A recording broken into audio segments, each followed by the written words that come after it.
Good morning, good afternoon, and good evening to wherever you are in the world. We are back once again on Mondays with RCI TV for a brand new championship taking a mini British GT theme.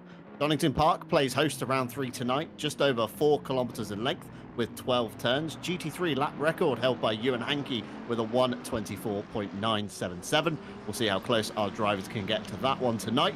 I'm your lead commentator, John Dalton. Alongside me is Jesse Lee, and as always, Stewie behind the cameras. Welcome, everyone. Well, hello, everyone. Welcome into a rainy Donington Park. And if you are thinking about visiting Britain in the summertime, I can guarantee you it's never like this. It's usually very nice and mild and dry. But today, though, we do have quite a bit of rain coming down, though none falling from the sky here currently. Practice was a bit wet as well. It was catching some of the drivers out. We started with light rain in qualifying, but now that's sort of gone. But it has left in its wake, well, a literal wake, a little bit of wet weather driving. Hopefully this track improves over time, John.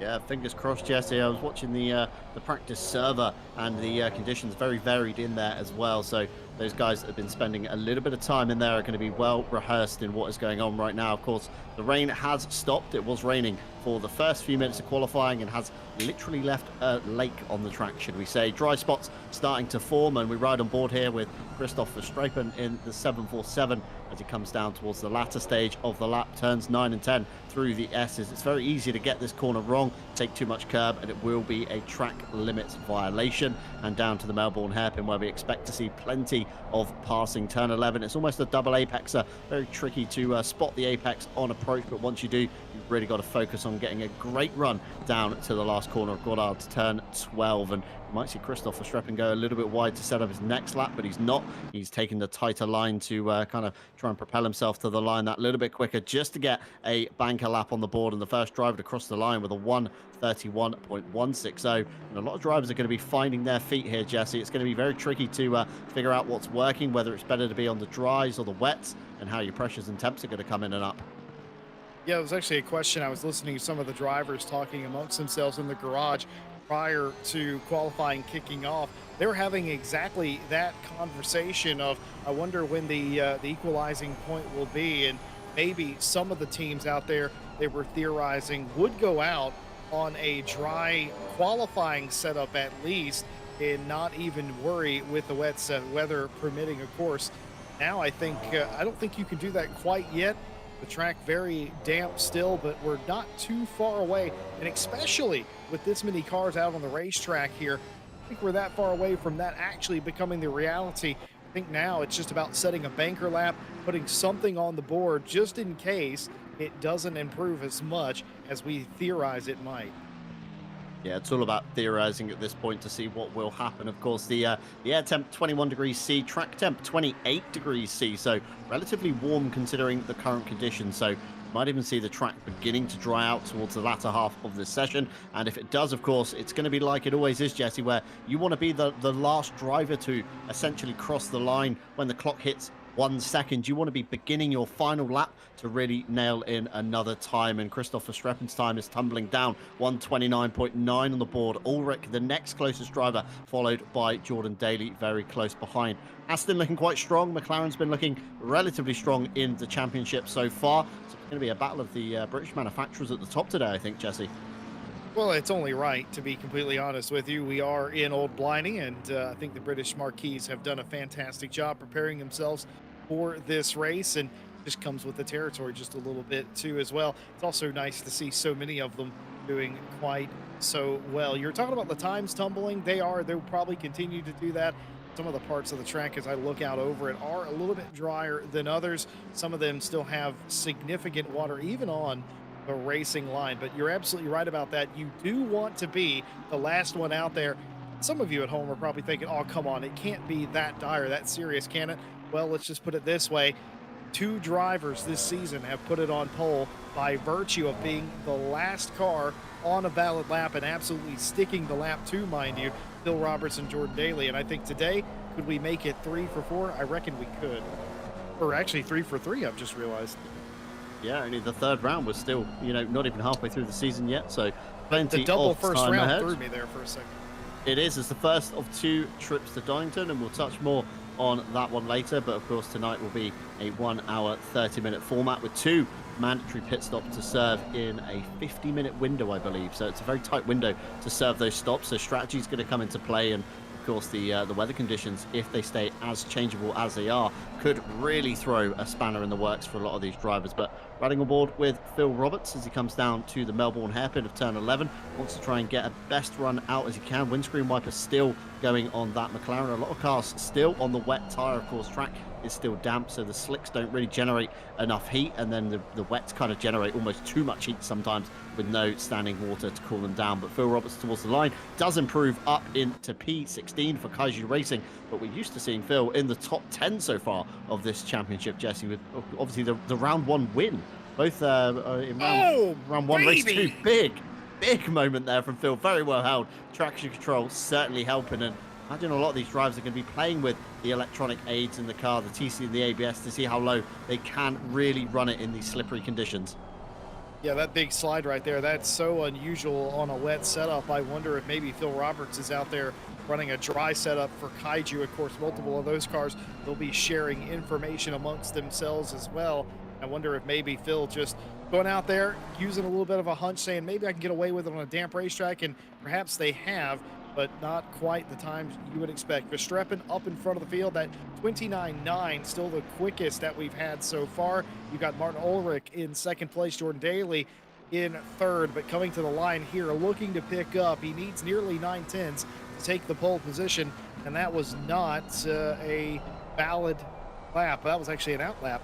That was a 2:59. That was quite slow. I was thinking in my head, what in the world happened there? But no, that was an out lap. Took a big wide arc too. You see that a lot of times through Goddard's, don't you?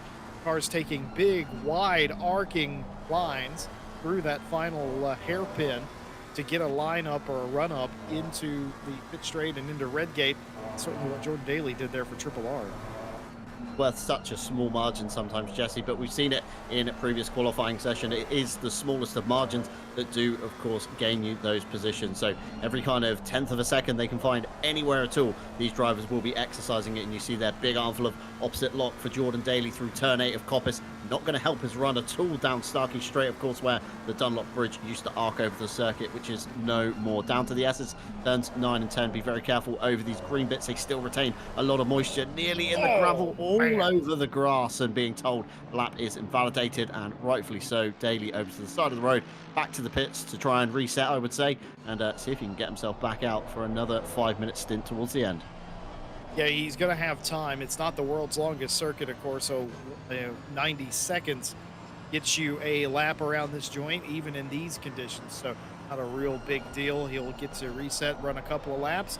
That is unfortunate. Being on a lap, he took several minutes, of course, to come around, come out of the pit lane, come around, and of course now invalidate in the final couple of corners.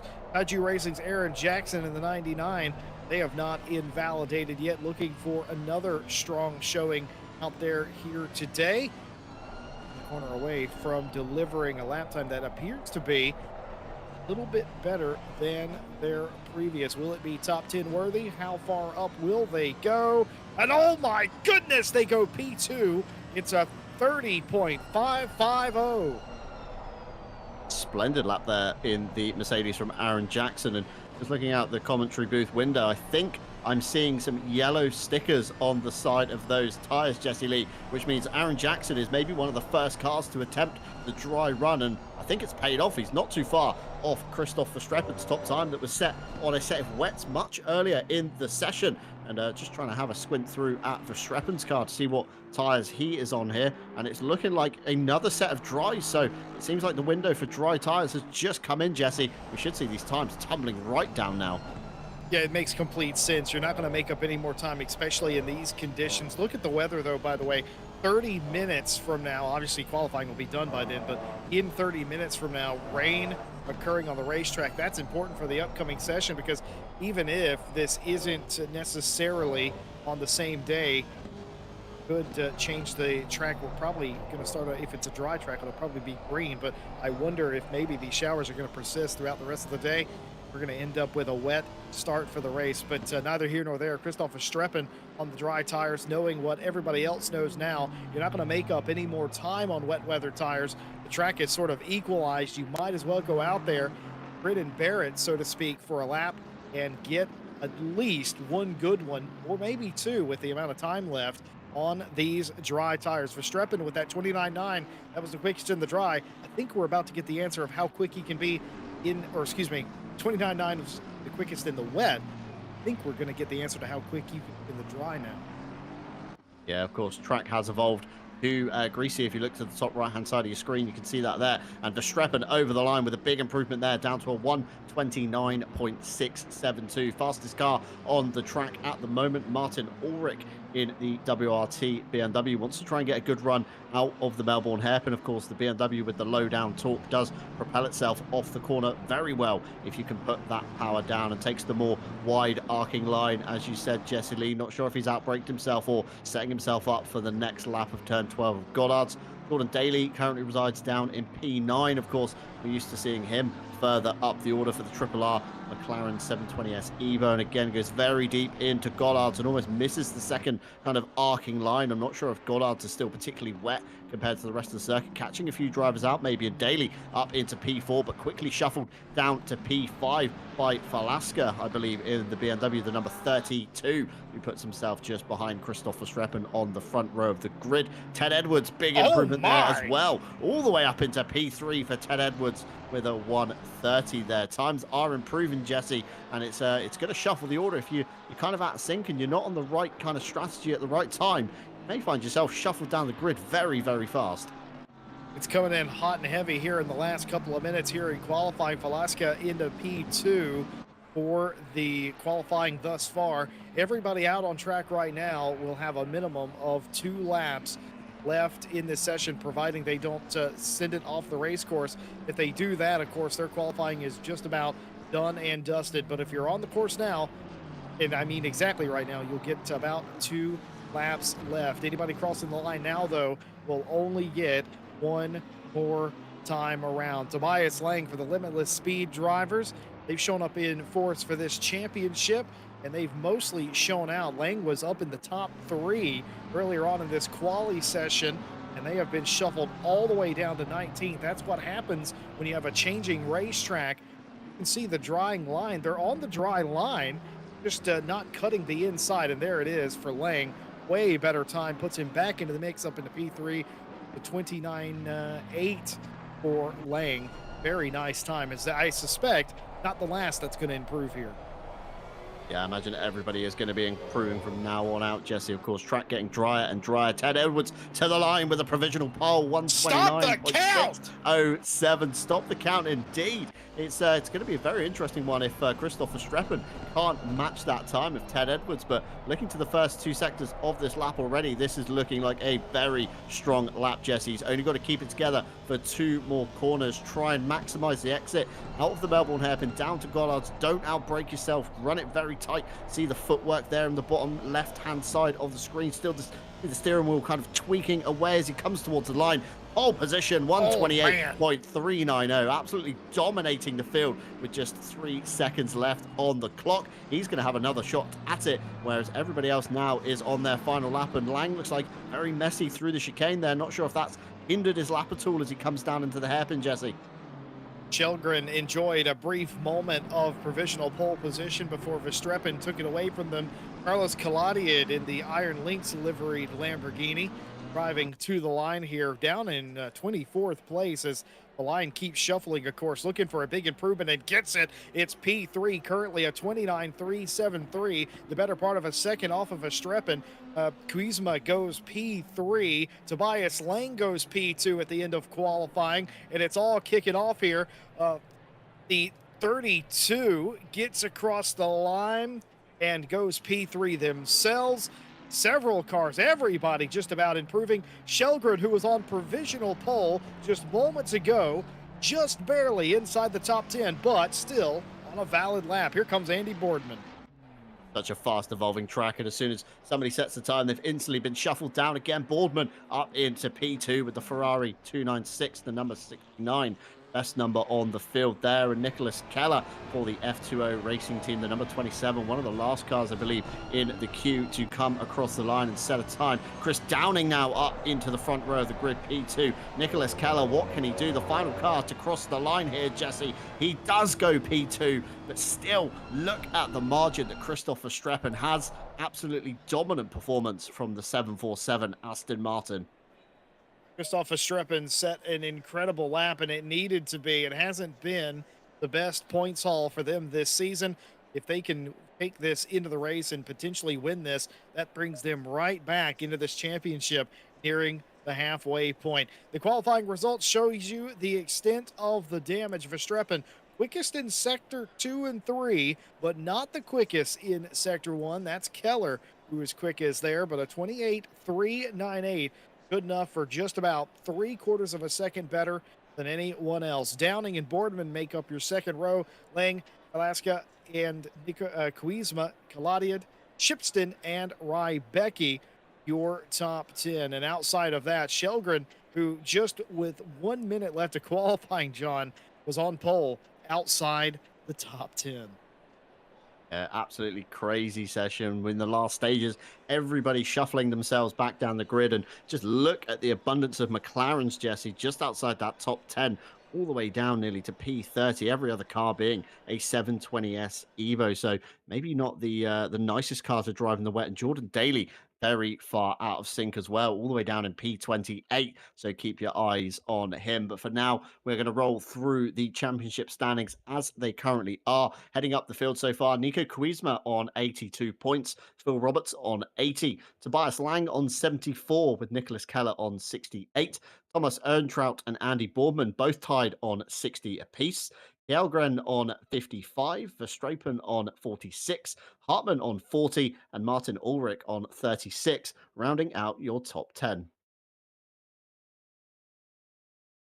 Moving on to page 2, Richard Phillips for the RPMS team on 34, tied with Chris Downing in the Volpers SimSport car. A different Nico this time, Nico Kumpu on 32 points, Cal Manzo on 28, Roskam on 24, Harry Conway on 20, tied with Mikov also on 20, Matt Stevens, another of the RPMS team, on 18, tied with our very own Tom Watts on 18, who's tied with another Tom Shipston for Ground Zero Racing, and that rounds out your top 20. Jordan Daly in P21 with 16, tied with Aaron Jackson also on 16. Our very own Les Stevenson on 15, with Grim heading up just behind on 14. Matthew Kingston Lee, the greatest name possibly in sim racing, on 12 points. John Schultz on 10. John Eraser on 9. Sven Kunas on 3. Ted Edwards on 1. And Lauren De Jong is yet to score with 0 points, rounding out your top 30. And it's a long old championship board here, with Rybecki also scoring 0, along with Kalatiud, Bava, Lorenk, and Falaska. Renk, Radix, and Crimson have all signed out of the championship and will take no further part. Now, as we begin to grid up Jesse Lee, it's looking very interesting out of the com box. It's sunny. It's 22 degrees in the air, 29 on the track, but just look at the track itself. It's very shiny. It's very reflective. It's going to be a wet start here for Donington at the moment. Well, I don't often call it correctly, but I have done exactly that in this case. I told you to pay attention to that rain shower, and depending on the race start time, that might change the start conditions, and that's exactly what it has done. I'm seeing a lot of dry tires. The top two, the front row, are on dry weather tires. The 23 is on wet tires. You can tell at home if it has Pirelli lettering on the side, that's a dry tire. If it has no lettering, a black sidewall meaning, then it is a wet weather tire. And there is a decent mix right now in this Parc Ferme on the grid of what the decision is, and certainly the opportunity for a last minute change in heart. This is going to be one heck of a start. It could be a frightful venture if you've chosen the dry tire, I must say. Yeah, down into turn one is going to be very scary indeed. Of course, hitting the brakes on a set of wets isn't going to be fun, even with ABS and with a slightly packed field, not as packed as last week. Of course, 29 cars take the grid at the moment, and a few drivers deciding on dries or wets. You see the cars bouncing around everywhere, meaning they're coming in and out of the setup screen to try and determine what to go on. We see there on the left a set of wets, on the right a set of dries. Phil Roberts there on the left. I think he's on a set of wets. I think he'd be very, very silly to try and start this race, Jesse, on a set of dries, especially with the track surface being wet. Although the temperatures are quite high, it's still going to take a good few minutes to dry out, and in that point, you're probably going to absolutely ruin a set of dries if you do attempt that strategy. Well, I'm going to have to disagree with you. I think dries is the absolute right answer here. If you've got your pressures right, I think you'll just about do it, because the worst thing, the penalty is having to come down pit lane an extra time, potentially, if this dries up in a hurry. And I think if you err on the side of caution, and I know that sounds strange, we're on a wet track and what I'm about to say, I think if you err on the side of caution, you do go out on the dry tire and you sort of grin and bear it for a lap or two. I don't think this track's going to stay very wet for long, and if you can sort of manage yourself, even if you give up a ton of positions, you're going to be in a lot better position than somebody who has to wait for that 50-minute pit window to open to come in. And again, the worst case scenario, of course, is having to pit twice, which is an absolute death sentence in a 90-minute race. A couple of things to catch you up on. The championship that we're watching currently is the Split 1 Pro Championship, of course. Split 2 still ongoing on the second server. We'll bring you highlights and coverage of their race in Split 2 following the conclusion of the session beginning. So this may dry out quite fast, and we did see Stewie, when the cars were coming down the Craner curves, flicking between each and every one of them, and there's a good mix of dries and wets. So you're going to expect to see the wet guys go out like a stab rat, the dry guys maybe slip back, although they could come into contention later on in the race. Just a quick reminder for tonight, of course, the pit stop rule set does change round per round, and it's 2 mandatory stops tonight with a minimum of 1 litre of fuel added. Tyres are completely up to the drivers, and you've got to complete these 2 mandatory stops with a 50-minute pit window. So very condensed, as the opposite of Silverstone was just last week. And it's important that you keep an eye on the calendar, because this rule set is going to be changing round by round. But for now, round 3 at Donington is nearly go.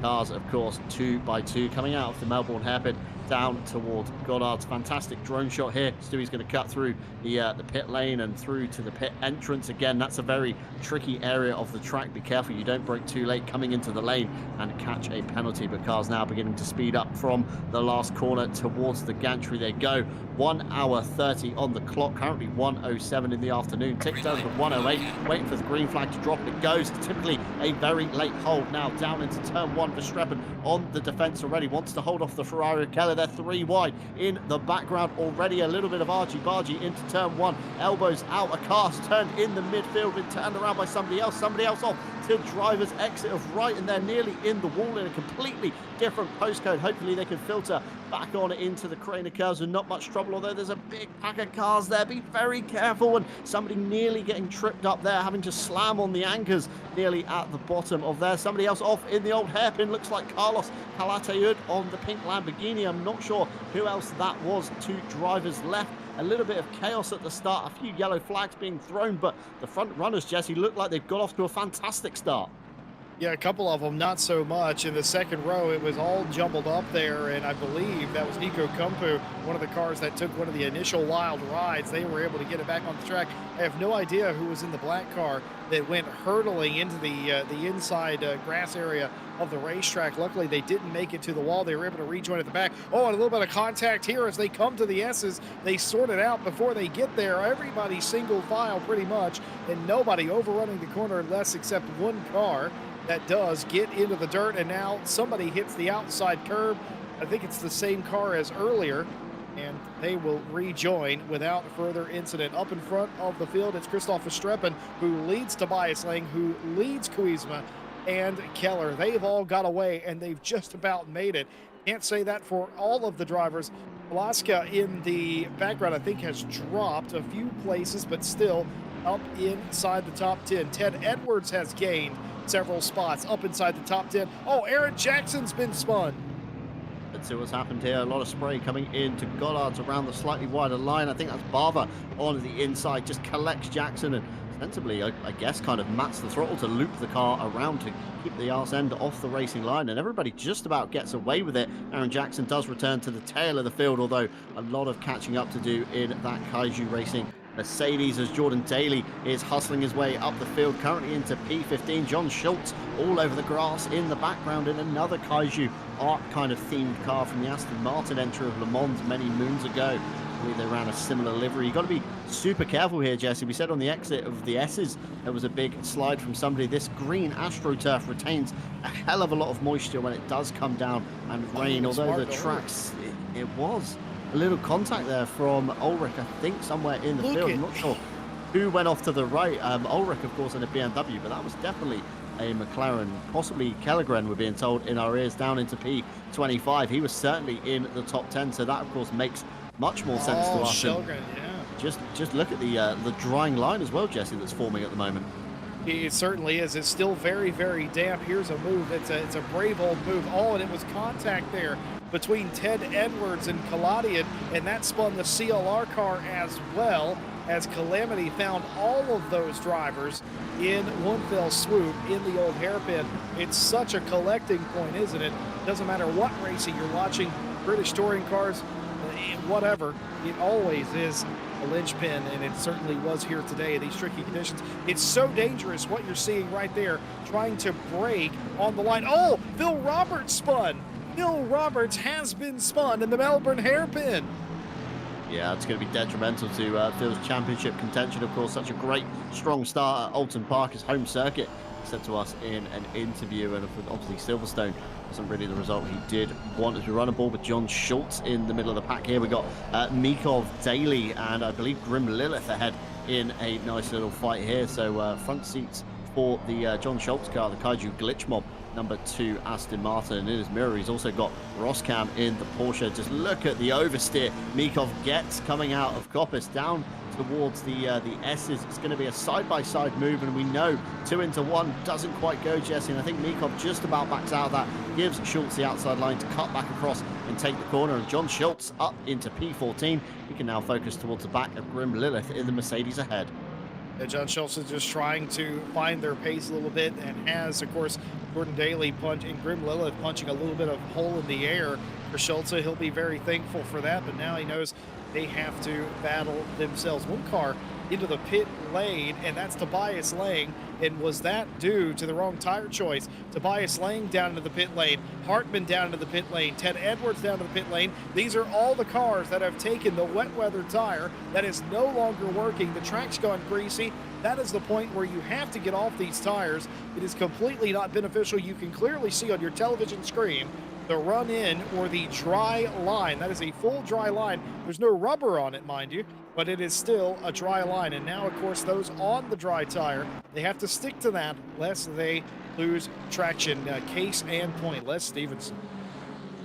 Yeah, Les Stevenson here with a small off. Let's see what happened. Jordan Daly in to the back of Les Stevenson, possibly not preempting where Les was going to brake for the old hairpin, and fired him off into the grass. Luckily, Les keeps it under control, bounces over the grass, and back on he comes into the back of McLaren towards the back end of the circuit. But of course, big diffuser damage is going to be had there on that McLaren, and if the Evo is anything like its predecessor, it relies very much on aero, and as soon as you upset the splitter or the diffuser, big sideways moment there from Grim Lilith through the S's down towards Melbourne hairpin. It's going to allow Daly to get a little bit of run. Can he get the overlap? Grim turns in and has to turn away. There's just a hair's width of a McLaren 720S, and now we're going to see the grunt of the Mercedes down into the last corner. Daly tries to squeeze Grim to the inside, but Grim is having none of it. Hopefully sticks it out through the inside, but just can't get the drive off the corner. Daly now up into P8, Grim Lilith down to P9, and Nico Charisma also in the pit lane, possibly another one of those wet tire starters, as the track is, of course, like you say, Jesse, greasy. The wets are going to be very much overheating now, and the dries are going to start coming into the perfect window where they should be. So if you've managed to look after them through the opening kind of 7 minutes or so of the race, you're going to be in a good territory right now for making up some positions. Alaska here in P2. No real match for Verstappen, who has absolutely gone 7 seconds out in front of this field as Verstappen and Alaska now finds themselves in a very advantageous P2 position. They lost a couple on the initial start, potentially due to the tire selection they had, but of course with a lot of those cars coming in and some good driving by Alaska, they've got themselves up into P2, and we were watching Keller and Andy Boardman duke it out behind them. That battle has cooled for the moment as Keller now sets his sights on Alaska up in front of them. Downing and Shipston in a fight for P5. There they are in the background. This is a huge old fight for P2. Oh, over on the corner just a little bit. Andy Boardman coming through. Keller and Boardman side by side coming into Goddard's. Who's going to outbrake who? Who's got the right grip? And looking down to the inside, Keller has the best entry, and that's going to be it for the time being. But an excellent fight there. A little bit of a slip up from Keller, but doesn't pay the price for it. Yeah, fantastic move there. Use the drive out of the hairpin just to kind of get themselves going. And we see Alaska there with a very late lunge, upsetting the apple cart in the BMW there. And kind of Alaska set up the move essentially for Keller and Boardman there to kind of duke it out towards the end. And Keller, like you say, now up into P3. Boardman just behind, and I think Boardman plays it sensibly, kind of use Keller to maybe tow them both on to the back of Alaska. And once they get past him, of course, they can then set their eyes on the Aston Martin at the front. But Verstappen with a dominant performance so far, 7.2 seconds to the good. And we're only 9 minutes into the race, Jesse. Well, there is one thing he's not dominating, and that's fastest lap of the race. He's currently tied with 23rd place, Bill Roberts, for the quickest lap of the race. They both have the magenta number, meaning that they are tied for quickest lap. But it goes to show you, all these drivers, no matter where they're running, are incredibly quick, and that is certainly the case for Joachim Shelgren in the 294. And the drama just keeps continuing. The track has gone fast, but that is not the problem. The problem is the weather, rain in 30 minutes. Absolute curveball just thrown into the works. And we see Jordan Daly there now making up a position on Chris Downing, I believe, for the Volpes Simsport. Can we just touch on the fact, Jesse Lee, that Jordan Daly qualified P28 towards the back of the grid, and he now finds himself up into P5 with 10 minutes into the race. So this man has some real pace on him in the drives. We see Chris Downing peel off into the pit lane. I think another one of the wet runners to take a dive down pit lane. Of course, if you've chosen the wet tyres at the beginning, Jesse, you're going to be taking an extra stop, of course, with 2 mandatory stops tonight. And we're still waiting for the pit window to open. So these stops these guys are taking aren't going to scrub one of them off the board. If you're wondering who has stopped and who hasn't within the rule set, look to the left hand side of your screen. You see an orange box with a number 2. When that goes to a number 1 or to green, it means drivers have completed all of their mandatory stops and are free to go on whenever. And it's going to be very detrimental to even take another run down pit lane, Jesse. Of course, we say it's a very short lap here, it's a very short pit lane, but still, time off the circuit is time you're spent not going around it. Yeah, 2 mandatory stops in these 90-minute races. Of course, this is Donington 1. We will race a second round here at Donington in a completely different format at the end of the championship. But for right now, a 90-minute race with 2 pit stops, 1 liter of fuel required to satisfy the pit stop requirement. But based on the weather, or at least, we don't know what's behind that. It could rain for 10 minutes and then stop, typical British weather. But I would suspect it's going to rain for a significant period of time, or a significant enough period of time that it's going to force these drivers to put on wet weather tires. So a tire change should be required, not by the requirements, but dictated by the weather. Tom Watts, the other dropping the hammer car, out here trying to keep De Jong right behind him. De Jong looking down to the inside of Redgate. He has half of a look there, cut off just a little bit. Oh, there was a car slow there, and that's one of the Kaiju cars. It's John Schulze. Yeah, Schulze already taking his pit stop down the lane to swap to dries, and getting run into the back by Bava again in another incident. So he's going to be in the eye of the stewards. Of course, no live stewards tonight. It will be post-race decisions to be made, essentially. So the final results you see on your screen tonight may be adjusted come next week, and that's the second incident, if I'm right in saying, that we've caught from Barber. So I imagine a few reports are going to go in today. It was the second time that CLR was a bystander and also got involved accidentally. Absolutely nothing CLR could have done there to avoid that from Rybecki. Oh, and something, nothing has happened at all. In fact, you didn't see anything, the light reflecting off of Venus and all of that. But that is the second time that CLR has had just, again, driving their own race. Absolutely no incident of their own making. And it all went wrong for them there. Rybecki's going to be frustrated.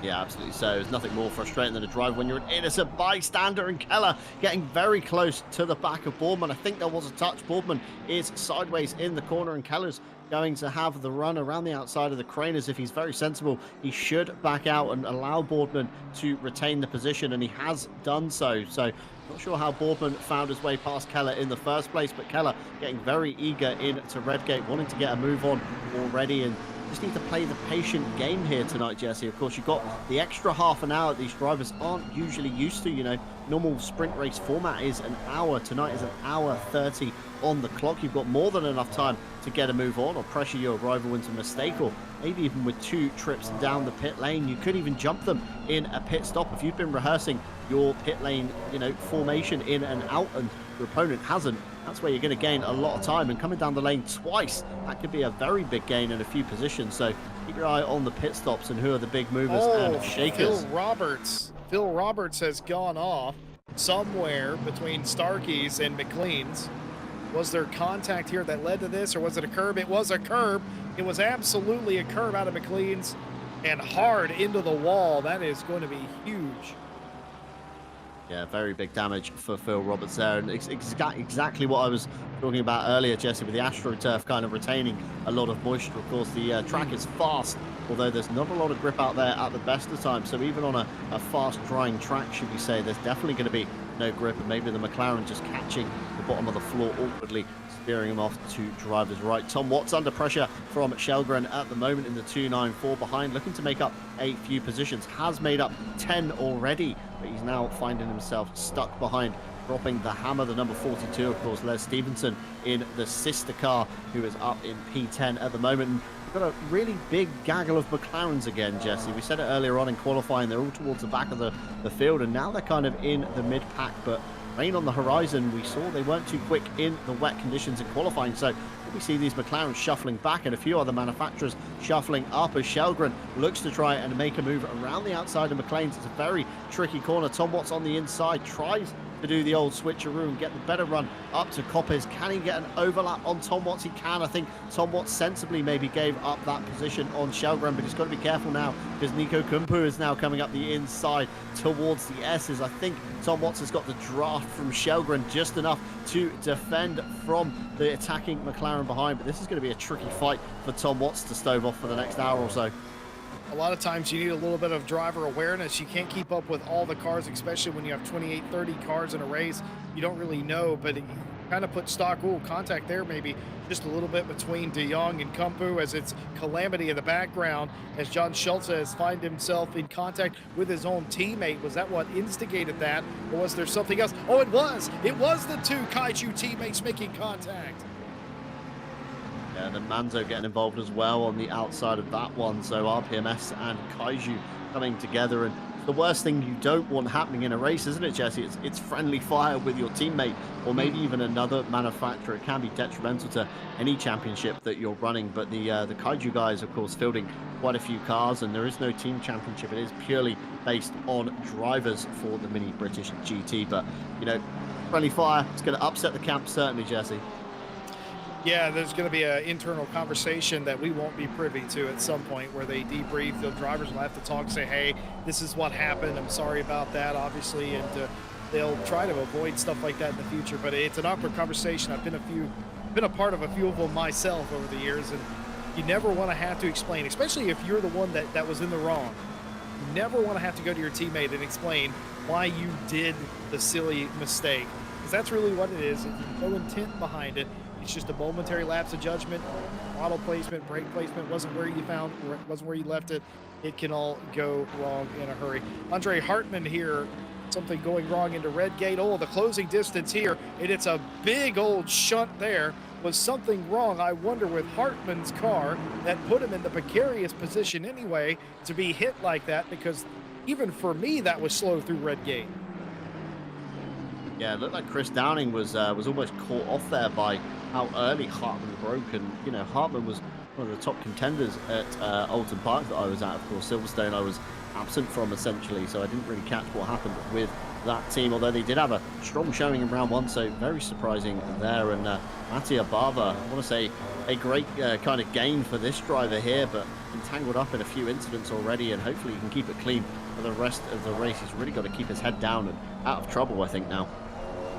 Certainly is. All these drivers inside the top 10 right now. You never know with a mixed start like we had what exactly you're going to get out of a race like this. Chris Downing into the pit lane, and was this incident?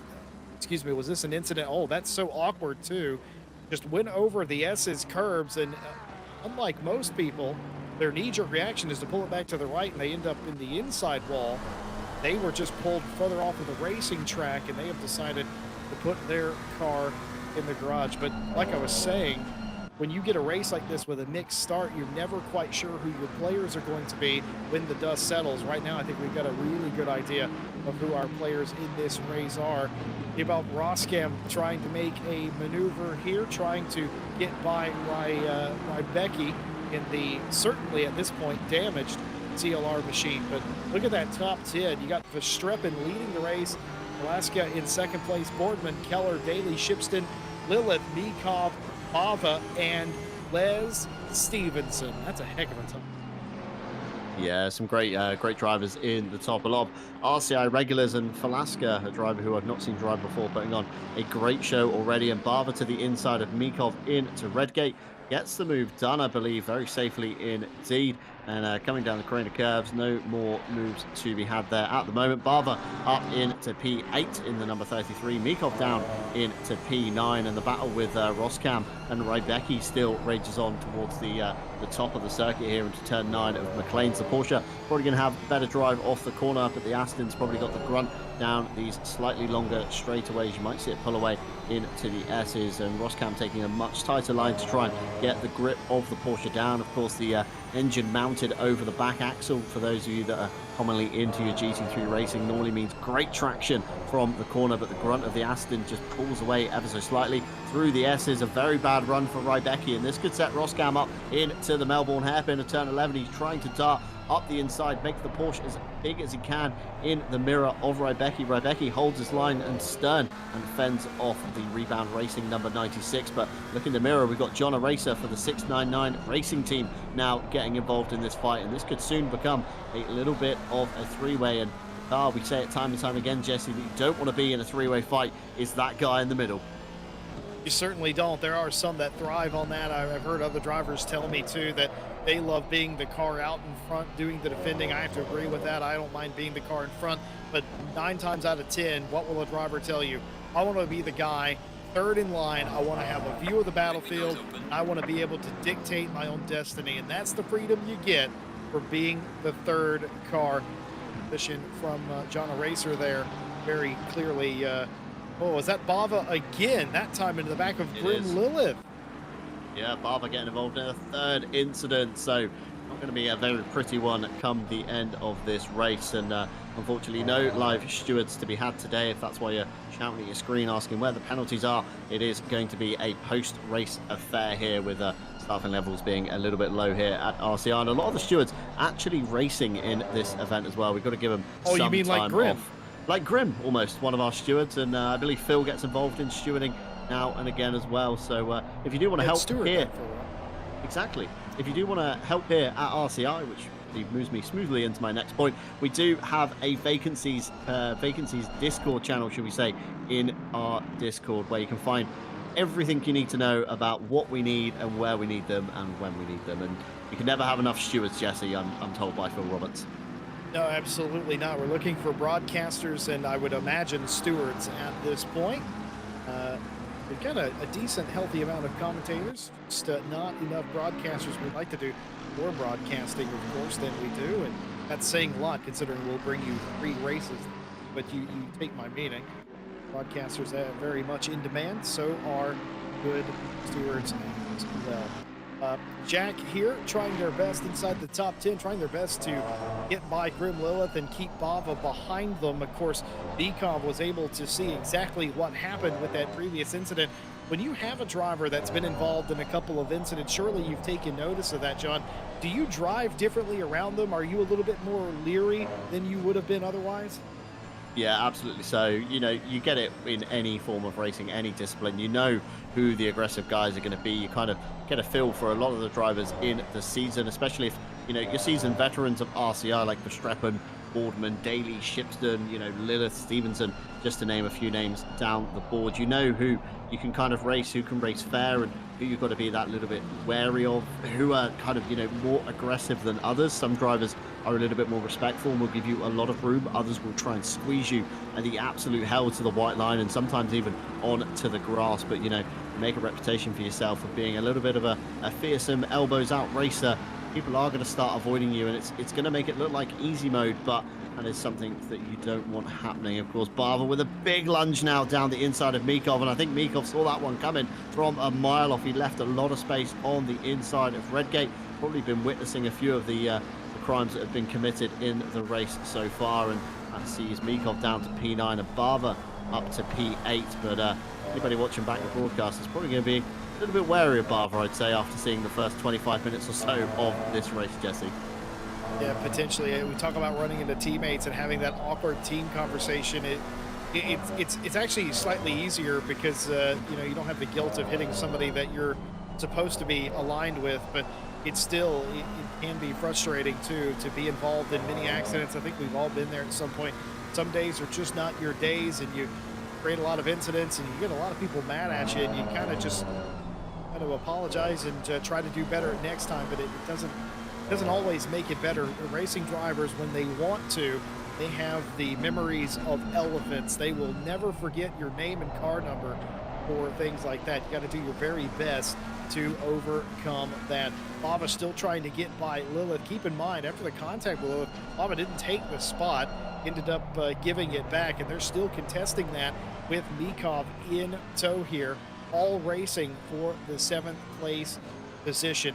Talked about Daly earlier. Just want to reiterate, started just about dead last, second to last row on the grid, and they've made it all the way back up to P5. The weather still, I would say it can't be more than 12 minutes out. It can't be more than just about 12 minutes out. So we're expecting rain. The pit window is open, has been for 5 minutes. Nobody coming down pit lane simply because got 2 stops to make, and we know one of them should be dictated by the weather. No reason to come in right now. Bava down to the inside. That becomes the outside. Mikov close in tow as we go through the cleans. And now up to the top of Coppice. Will we see a run around the outside by Bava? He's going to stick there. He's going to try. Here comes Mikov. It's 3 cars under a blanket as they go on Starkey Straight. It'll be the Fogarty S's next. There they go. 2 wide.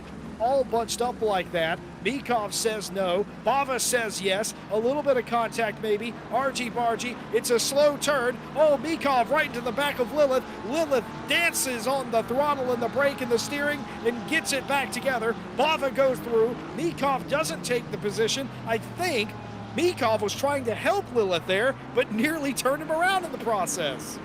Yeah, I'd absolutely say that exact thing, Jesse. Mikov saw Lilith was a little bit slow out of the S's and thought, you know what, I've had a better run. We're going to transfer some energy from a McLaren to a Mercedes and see if we can push him past Bava as we see a race replay, hopefully, of this incident. Grim Lilith in the helmet cam, watching, flick it left, flick it right, straightens out the steering, and we're going to see here it goes. Oh, baby! Do-si-do! Splendid wrist action from Grim Lilith there. Very well held. And I just want to say, Jesse, if Grim didn't race on a controller, I'd like to say that would either be a very nasty hand injury from a direct drive unit, or possibly being turned around into the wall. Oh man, just what a drive. And also too, it's not enough to just drive on controller. Grim Lilith, of course, I always say the best controller racer in sim racing. And he has a talent for it. It's what he's used to, and he come out here, and this is not an amateur field. This is literally a pro field. You talk about being inside the top 10 of that, racing, having to contend with the traffic. making passes, the weather conditions, and then you get, in America, we call that getting jacked up. Whenever somebody lifts your rear tires off the ground, that's exactly what happened there. And to be able to save that regardless is just absolutely incredible. After you save that, of course, John, your next thought is, what is he playing at? Why do you even do that? Now you're frustrated. Now you're mad. All you want to do is get away from him. Unfortunately, those drivers chained at him. Andy Boardman has brought the Greased Weasel 69 into the pit lane.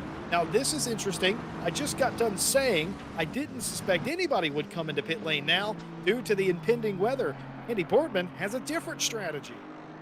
Yeah, very strange there from Andy Boardman. I'm not sure if he's underfueled the car, maybe, Jesse, to try and get a faster start in the wet conditions and maybe prayed for a dry race where, of course, he take his mandatory pit stop right now and then in about 40 minutes time take another one, which then of course takes him with about 22 minutes or so towards the end of the race, and run another light stint as Grim Lilith very sideways through the old hairpin all over the grass. Mikov going to want to try and make up that position around the outside, of course, very cleanly done with the much better run through the old hairpin. We're hopefully going to see a race replay here on board with Grim Lilith. Brakes, pitches it in, back end goes away, grabs the opposite lock, gets it turned onto the grass and off the racing line, manages to fight it back on, and then Mikov around the outside. So fantastic heads-up driving there from Lilith. Mikov now up into P8, P7 even, sorry. Grim Lilith down into P8 on that one. But yeah, nobody foresaw, I guess, people coming down for their pit stops at the moment. Of course, we've got rain impending any moment now with the skies turning grey. Not a lot of wind though, Jesse, so it's going to be very slow at coming in, and that might mean it's very slow going away. So we could even see maybe a wet second stage to the race essentially, and drivers need to time it very well with the wet coming in. And weather update, top right hand side, rain in 10 minutes, getting heavier in 30. So it's due in for the long run. So you want to try and eke this stint out as long as you can. You want to take one of your mandatory stops, of course, to put the wet tyres on, and then you just want to take your second mandatory stop just to add that 1 litre of fuel and get going again. If you're running anything else, I think you're going to be a bit of a big loser at the moment, because this rain could be in for the long run. That's actually good news for Andy Boardman, who pitted out of the top 5. It is now down outside the top 20. That's good news for them, because they're splitting this race up into 30-minute segments. I think that's what they fueled for, so they had to come in and make that pit stop. But this is good news, because it's not going to be a very brief shower. This is going to be a prolonged period of rain. It's going to intensify, which means they will be able to come in, do their second stop, and likely not pay a penalty of having to come in a third time and ruin what was a brilliant start and a brilliant strategy call at the start of the race. So this might play into Boardman's hands here if we get enough rain for a long enough period of time. The only thing he'll have to do to adjust his strategy is, instead of running 2 30-minute or splitting it up every 30 minutes or so, will have to adjust his fuel just a little bit. Look at him fan out as they come down to the Melbourne hairpin. Oh, and there's contact. Several cars. Joachim Shelgren off, nearly making it all the way to the wall. Didn't catch the number of the other cars at Kumpu. We'll see here.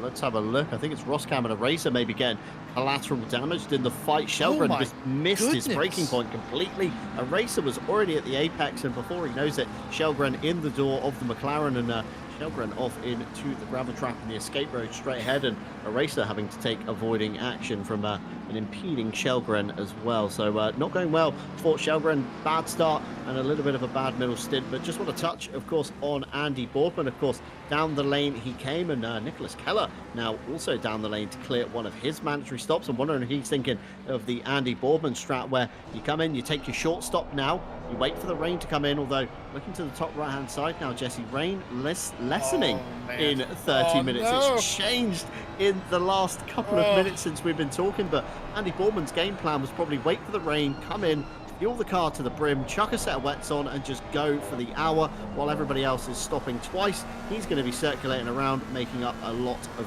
ground, and I don't think that is going to be possible anymore. If the rain dries off, of course, in the 30-minute segment and the track dries out enough, we could be seeing drivers stopping again to go back on to a set of dries, but only time will tell. Still just under an hour to go, still plenty of time. 38 minutes of your pit window, so you're going to have to complete all your stops by the end of the 20-minute mark. And Jordan Daly now down the lane. Weather changing again, Jesse. Stewie's just pointing out in my ears. It's now dry in 30 minutes. What is going on here? Tim Ireland has fully messed with the weather for this round. Well, welcome to British summer, but I gotta say, this is going to be very interesting because what I think now, based on that revelation, that we're going to have a light rain that is going to lead into a heavy light rain and then almost dissipate immediately within the next 3 minutes or so. That's what the weather icon was telling me. I wrote that down. I was keeping track. You're going to have a period of rain here, but it is going to be somewhat brief. I don't think now, based on that revelation, anybody will be putting the wet weather Pirelli tires on the cars. I think they're going to try and tough it out on this racetrack. Will it get wet? Yes. Will it be treacherous? Absolutely. But no matter how much time you lose tiptoeing around the circuit, based on the brevity of the shower, I just don't think it's going to be long enough or longer than a pit stop for tires would take. Yeah, I don't think it's going to be, very pretty at the moment for drivers to try and make a judgment. You're always going to be second guessing yourself. I know I do it all the time racing solo. It's not so bad when you're in a team format of endurance, as we see Martin Ulrich here with a fantastic run onto the back of Tom Watts. He's going to get the inside line for the Melbourne hairpin, and Tom Watts, I think, very sensibly given the inside line to Ulrich's team WRT BMW. Up into P13 goes Ulrich, down into P14 goes Tom Watts, although Tom Watts looking a little bit racy towards the outside into Goddard, gets the overlap with the McLaren on the brakes. He's going to try and take it the long way round onto the start straight, but the grunt of the BMW just pulls it off the corner fantastically well down into turn one. Ulrich does hold on to that position. A few cars in the pit lane means he cycles up into P11, bringing with him Tom Watts into P12. But just want to touch back on the point, of course, in a team scenario, it's much easier to discuss possible options and see what happens along the way, whereas when you're racing solo, you're just constantly in a thought process of what if I do X, what if I do Y, what's going to be the outcome, and then you end up kind of just second guessing yourself out of the best strategy possible. Yeah, I mean, you certainly can. It can be a blessing and a curse having teammates, because if your teammates agree on something, that can still be the wrong decision, though the opposite of that is that if you are by yourself and you choose the wrong thing, it's all on you. You're the one that made the bad decision. You're the one that read the weather wrong. You're the one that read the track or the race strategy incorrectly. I would say there's comfort in numbers, not necessarily safety. I've seen it go wrong. I've seen eSport Pro teams make moves that on paper seemed incredibly intelligent, but in practice were absolutely horrible. It led to them looking quite a bit silly. So you get two sides of the coin there. You can pick your own poison, as they say. Alaska into the pit lane to the attention of their team. We're operating here in the booth on the pre-notion that nobody would be considering a wet weather tire based on how quickly this rain shower is going to come in and out. Many other cars started on a completely wet racetrack on dry tires. They were able to mosey around.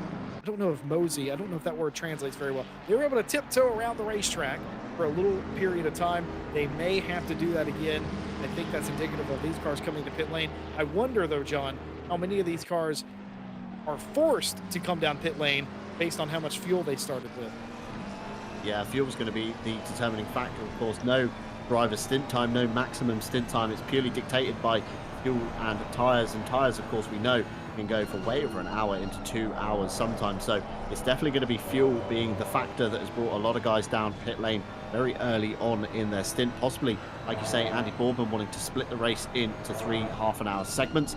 Some drivers possibly choosing to do a very long stint versus a very short stint and trying to shoehorn 2 pit stops into the middle of it as well. It's everything's wide open at the moment. A lot of drivers going to be second guessing the weather of what's going on, and we've still got a few fights up and down the field. Tom Shipstead managed to shuffle his way now up into P2 after all those pit stops, following Mikov and Les Stevenson in P4 as well. Jesse, this is fantastic stuff, although of course everybody's still yet to make their stops pretty much in the top 15.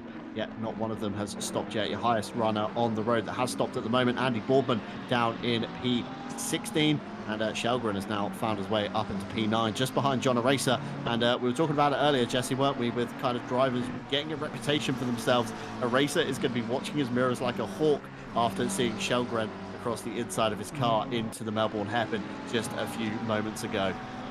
Yeah, John Eraser is still trying to probably work out exactly what happened with Shelgren and how he missed the corner so badly to get to it in the first place. He would have barely been showing up on his relative timing prior to that, based on where he was running at the time. Just a momentary lapse for Shelgren. Of course, they were batted off the racetrack quite early on. There could have been damage that helped them not break, so to speak. Could have been tire deg as well at that particular point, and just never really can tell. And Andy Boardman, excuse me, John Eraser in this case, just letting Shelgren by there without a fight. But now Shelgren runs off into the dirt, and Boardman still not wanting to get back in front of him. And is that Ulrich? That is Martin Ulrich, trying to figure out what in all blazes is going on as they make it through the Melbourne hairpin.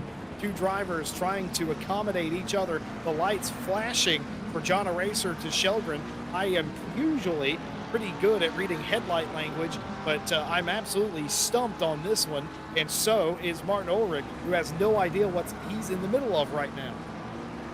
Yeah, he's certainly in the sandwich of McLarens as we get a little race replay here. Let's have a look what happened. This was the incident earlier we were talking about with Shelgren and John Eraser. Did you see Shelgren into the door of Eraser, down into the Melbourne hairpin, and Eraser probably, like you say, Jesse, wondering what just happened there.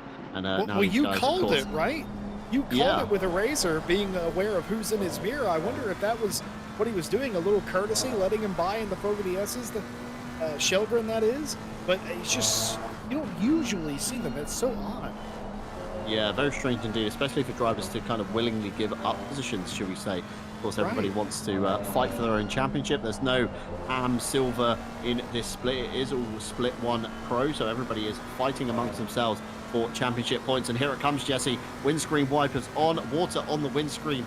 Keep your eye on the top right-hand side of the screen. Rain getting heavier in 10 minutes. Track will deteriorate from optimum very quickly. I reckon they've got maybe max one, maybe 2 laps at a push, depending where you are on the circuit, and wipers ablaze for every single car on the grid at the moment. It is coming down fast. I reckon just about 15 minutes of rain, John, is what you're going to get here, and then it's going to clear off quite quickly. But it's going to get worse before it gets better, and right now it's still optimum. Like you said, they're going to have grip right now, but that is going to deteriorate to greasy track conditions quite quickly. Grim Lilith brings the Mad Panda liveried Mercedes into the pit lane, and I believe I just saw Shelgren come in as well. Nope, that wasn't Shelgren. That was De Jong. De Jong into the pit lane as well, as they have now decided that this is the right time with the weather coming in. Greasy track, but this is going to be interesting. Those cars coming in now, the only reason you would come in right now, I suspect, is either you're out of fuel or you're considering putting wet tires on. Yeah, it could be either or. I mean, we're going to have to keep an eye on the pit lane. If Stewie can get very handy with the overlays, which he has at the moment. Look to the bottom corner of the screen where we have the hologrammed tire display, which is normally in ACC. This should update once Grim, of course, comes off the pit stop. Probably some damage to be fixed from earlier fights as well for Grim, and drops to the floor, and dry set 1 still being shown. So I can only imagine that Grim is on dries. We'll wait for the car to cross maybe pit exit to see if it does update at all. And off the jacks comes De Jong, still on dry tires as well. Grim just crossing the line there, definitely on a set of dries. Track is, of course, greasy at the moment. De Jong also sticking with a set of dries, Jesse. This is some very interesting stuff. Like you say, we're only going to have a very short shower, but of course that could be a prolonged one with the changing weather that we've had here. Race replay of Nico Kumpu and Roskam down into the Melbourne hairpin. This was an overtake on Roskam, so Roskam down a position.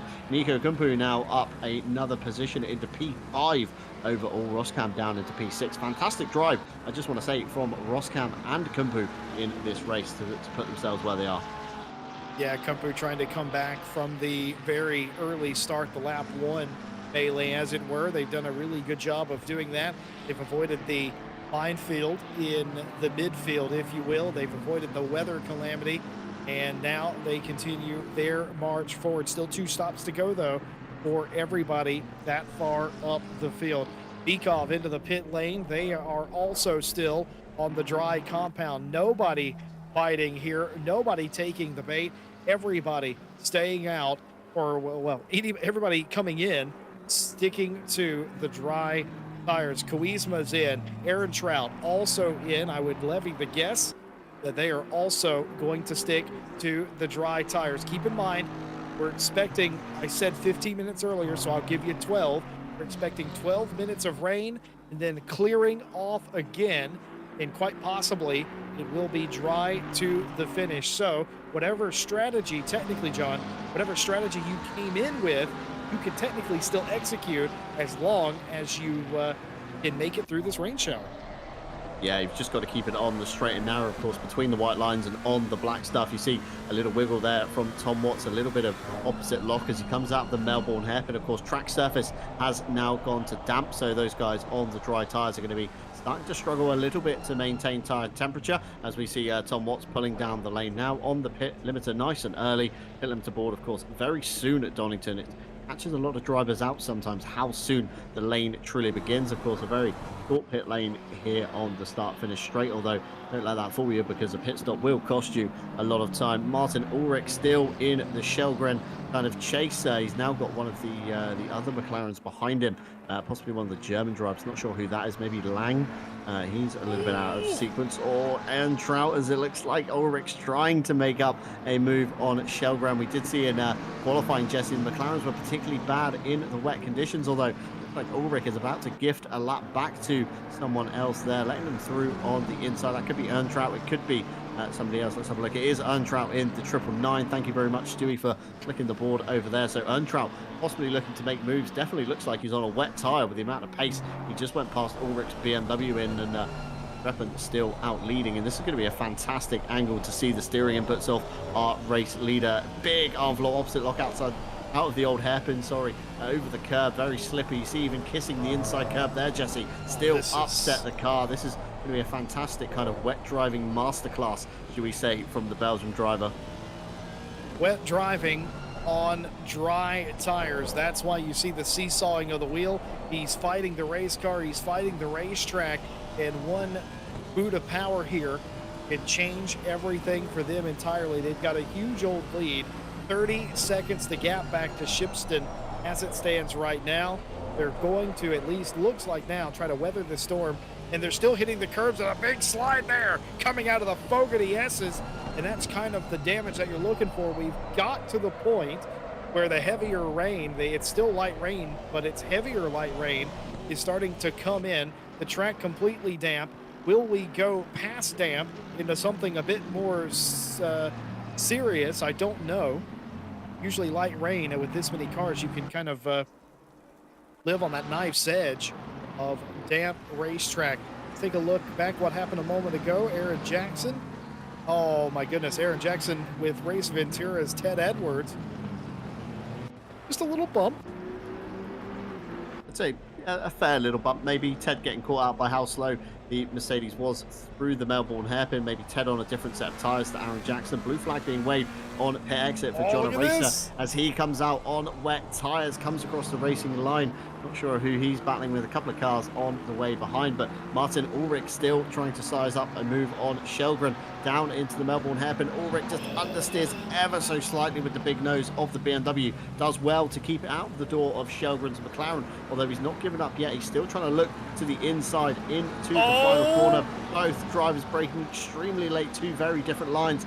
Not sure if one of them's going to call it now into the pit lane. They're not. They're staying out, Jesse. Damp track on dry tyres. This could be very interesting indeed. And I've just noticed P25, Jesse, Phil Roberts with a drive-through penalty. Certainly has got themselves a drive-through penalty. I wonder if maybe that was that track limits, or was that minor speeding in the pit lane. Either way, drive-through penalty, the first of the day, and with Donington Park, the one thing we haven't talked about is the prevalence of drive-through penalties, especially coming through the Fogarty S's. It's very easy to cut the chicane a little bit too close and get a track limits warning there. There's also a couple of places on this track where you can drive off the track and extend the track limits, so to speak, drive off into the dirt. But when you come back onto the race course, you get a limit as well. One of those places right here in Old Hairpin. Quite slippy here on the damp racetrack. Some drivers struggling just a little bit more than others. Luca trying to race one of the other cars and also trying to keep it on the island themselves. Look at this hand movement. Oh, he hit the Yeah. dirt, actually. Crazy movement there, a big drift through the old hairpin. Very well held. Not sure how that actually went down Alaska. between Velasquez and Keller. Fantastic driving from the both of them, like you say, to keep it on the straight and narrow. Verstappen has now come down the pit lane, surrenders the race lead, I believe, to Tom Shipstead. And the drive, no, that was a drive-through penalty. 777, Nico Kuizma, sorry. I saw it just set 7 at the end, and I thought it was nearly Verstappen, but it's not. It's Kuizma, unfortunately, down in P21. So very minor speeding in the pit lane. Tom Shipston for Ground Zero Racing becomes your provisional race leader at the moment. Still out on the dry tyres. The track is still damp, although getting wetter by the lap. And Falseca and Keller still going at each other into the last corner here. Very nearly contact on wheel-on-wheel action there between the Ferrari and the BMW. Get a great view here from the rear wing of the Ferrari into turn one. Keller on the inside defensive line. Falseca going to try and go around the outside, although nothing to be had there for the 32 car, and down through the SSL. Looks like he hit standing water, ran very wide. He's lost a lot of ground. You've got to be super careful in these conditions, especially if you're still on that slick tire, Jesse. Hitting a puddle, it's going to be very scary indeed, and a flash of the lights to say, come on, Keller, we need to get a move on here.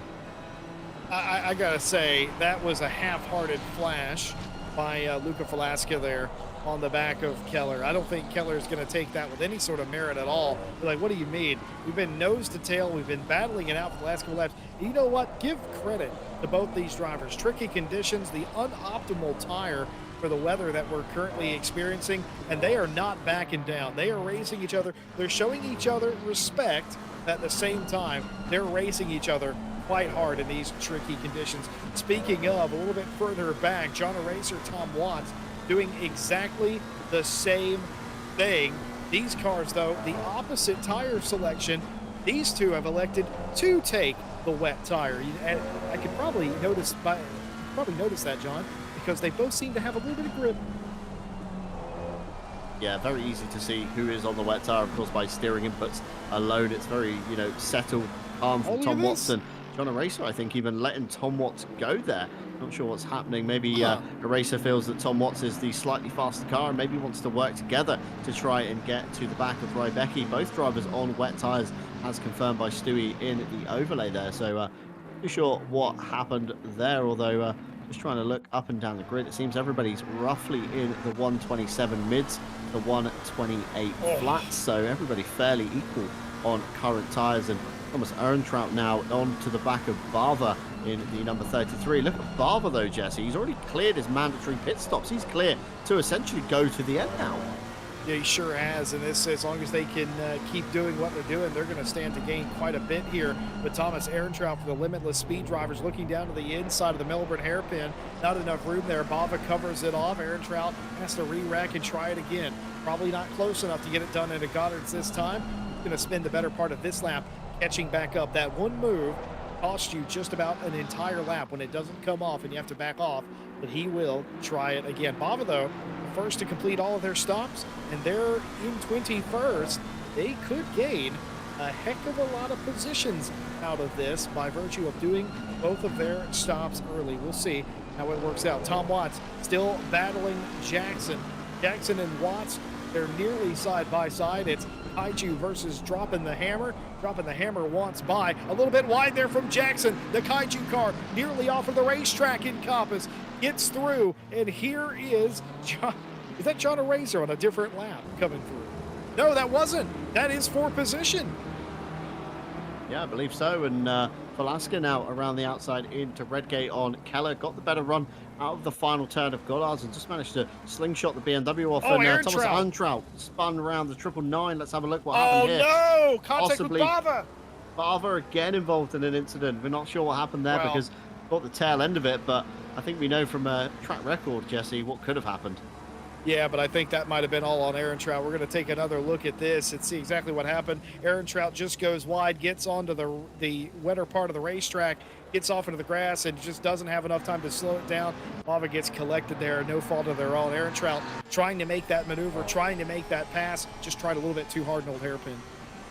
Yeah, unfortunately, you've got to kind of drive within your limits, especially in these kind of mixed conditions where everybody's on a slightly different tire and a slightly different strategy. And, everybody's not as confident as they once were. And Phil Roberts out of nowhere there on the driver's left as we look from the back of Roscam getting involved in the fight between, I think this is Roscam Kumpu and Les Stevenson at the back in the pack of McLarens looking back from the Porsche rear wing. It's crazy to see, even cars springing up out of nowhere. Phil Roberts staying way out of the way there, probably using his steward's brain to determine what was best to do in that scenario. Roscam trying to hang on to the position by Nico Kumpu, but here comes Les Stevenson. Big boot of power and a nice chunk of brake coming into Melbourne and just about gets it load up in time.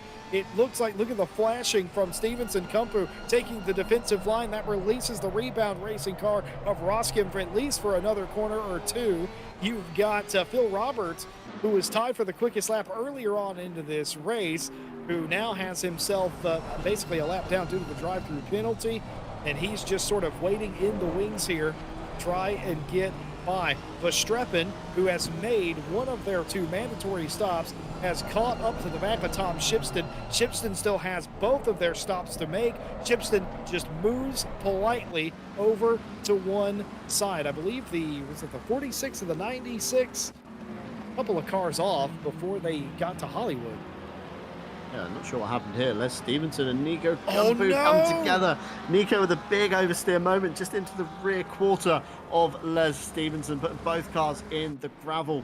Both guys will get going again. Luckily, ACC gravel traps are pretty forgiving at getting out of, but big load of ground lost, unfortunately, for Les Stevenson. Tom Watts here on the wet tyre, and the car ahead on dry tyres. That's Rybecki for Connection Lost Racing. So we're going to see which tyre is the better, essentially, to be on here. And you already see the drive off the corner from Tom Watts was a lot more stronger than Rybecki. On the brakes, closes up as well. Rybecki's going to be fighting the Aston Martin, leaves the door open. Tom Watts able to get the tighter line through Coppice and now down into the S's side by side. We know 2 into 1 doesn't go. Rybecki very heads up driving there, backs out of it, says, you know what, you're clearly the faster car, you have this one, let's see where we are in another 30 minutes or so. We could be back together and on the same tyre, and we'll relive this battle once again. Tobias Lang with a big oversteer moment, trying to chase down the back of Grim Lilith. Tobias Lang on wet and Grim on dry. So we've got another one here that we just saw with Tom and Rybecki there.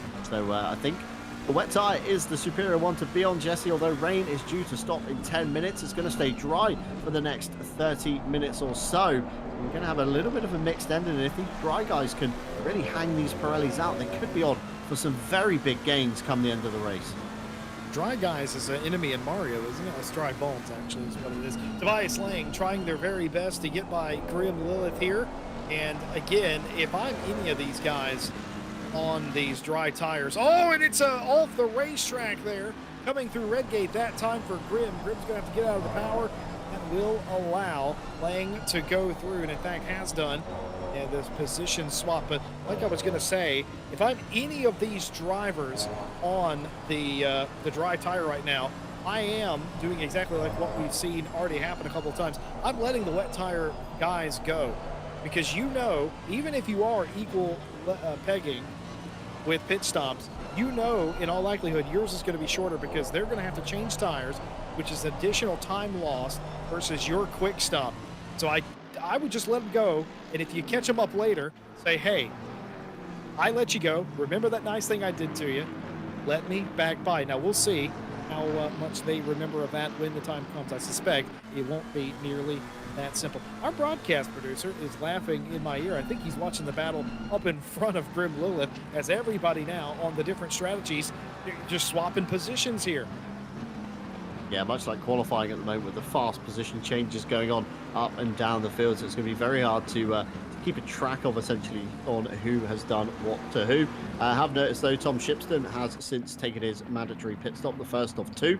He now finds himself down into P3. Andy Boardman up into P2. We said it, Jesse, didn't we? Keep an eye on Andy Boardman. First car down the lane was down at P16 not so long ago. Now shuffled his way back into P2 onto the second step of the podium. So keep your eye on the 69.296 to see where he ends up. And Jordan Daly as well into P4 after a very abysmal qualifying, shall we say, from Daly. Found his way now up into P4, not too far behind the Ground Zero Racing of Tom Shipston, although Daly looks like he's fighting a lot of understeer through the S's there. Maybe these dry tyres are completely ruined. Just look at the armful of lock he's got going on here on the McLaren coming out of the Melbourne hairpin. Down to the final corner, he does seem to be bro steering the car, shall we say, Jesse? Yeah, he's fighting the car, but into his defense, he was fighting the car before the rain ever started. I don't know. He seems somewhat confident in the race today. I wonder if the weather has played a little bit of a factor into that, just a tiny bit, but still, talk about a car coming from outside the top 25 and now potentially the opportunity of a podium somewhere vaguely up in front. 1.6 to Shipston for that position. That should turn into a head-to-head fight before this is all over. A little bit further back of the field, but still in the top 10. Les Stevenson continuing their good work, making a pass to get themselves up inside the top 10, passing Mikov there. Now Manso, the next car in 9th place. That's actually Phil Roberts directly in front of them on a different lap. Tom Watts dropping the hammer, another one of those cars in 13th place, makes the pass on Shelgren, who that car still looks damaged, so I wonder if that's new damage, or maybe they didn't repair the original. I'd like to say probably not repairing the original. I mean, in these mixed conditions, you're bound to have another bit of contact, so maybe save that time in the pit lane. If it's not really hampering you too much, you can get away with it. Why not? Rybecki here on Earntrout, I guess this could be.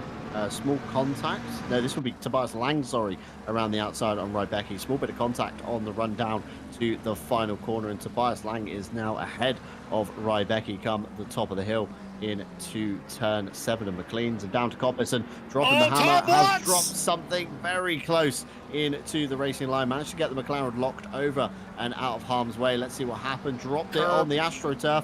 Pretty much a mirror image of the Phil Roberts spin from earlier on, and very, very sketchy rejoin. Just about managed to make it round in time, but once again, Jesse, the AstroTurf retains a lot of moisture, and I said it earlier on in the broadcast that it's just caught out Tom Watts, unfortunately, there. Jordan Daly down the pit lane to take his last mandatory pit stop, and I believe Ted Edwards just ahead of him there in a red Porsche I saw just trundle on by down to their pit box. Jordan Daly slipping down all the way as we now watch back on Grim Lilith, still behind John Eraser, but they've now caught the back of Rybecki between them, so possibly a little bit of CLR on RCI action about to happen here. Could very well be. You know, with all these cars going off left, right, and center, I just wish there was a place where I could learn to drive better in the wet, John. Oh, it's funny you say that. If you look to the bottom bottom left-hand side of your screen, even you see the cycling banner of partners here with us at RCI, and driver61.com being one of them, where you can of course get 25% off your driver coaching by using our discount code with a link in the description below, and heading on over to driver61.com. From one-on-one coaching to full-on driving courses, the folks over at Driver61 will have something that fits your needs, and Ted Edwards getting his fair share of racing at the moment. I believe Nico Kuisma in the Golden McLaren up the inside, tries to put the snout of the Porsche, doesn't quite work though, and the McLaren around the outside over the curb into the grass, but keeps it on the straight and narrow. And of course, other partners within RCI, AK Esports, of course, a leading Italian company in esports management and organization across the world. Fanatec needs no introduction, of course, on their name. We do have an affiliate link in the description below if you are looking to pick up some hardware this year.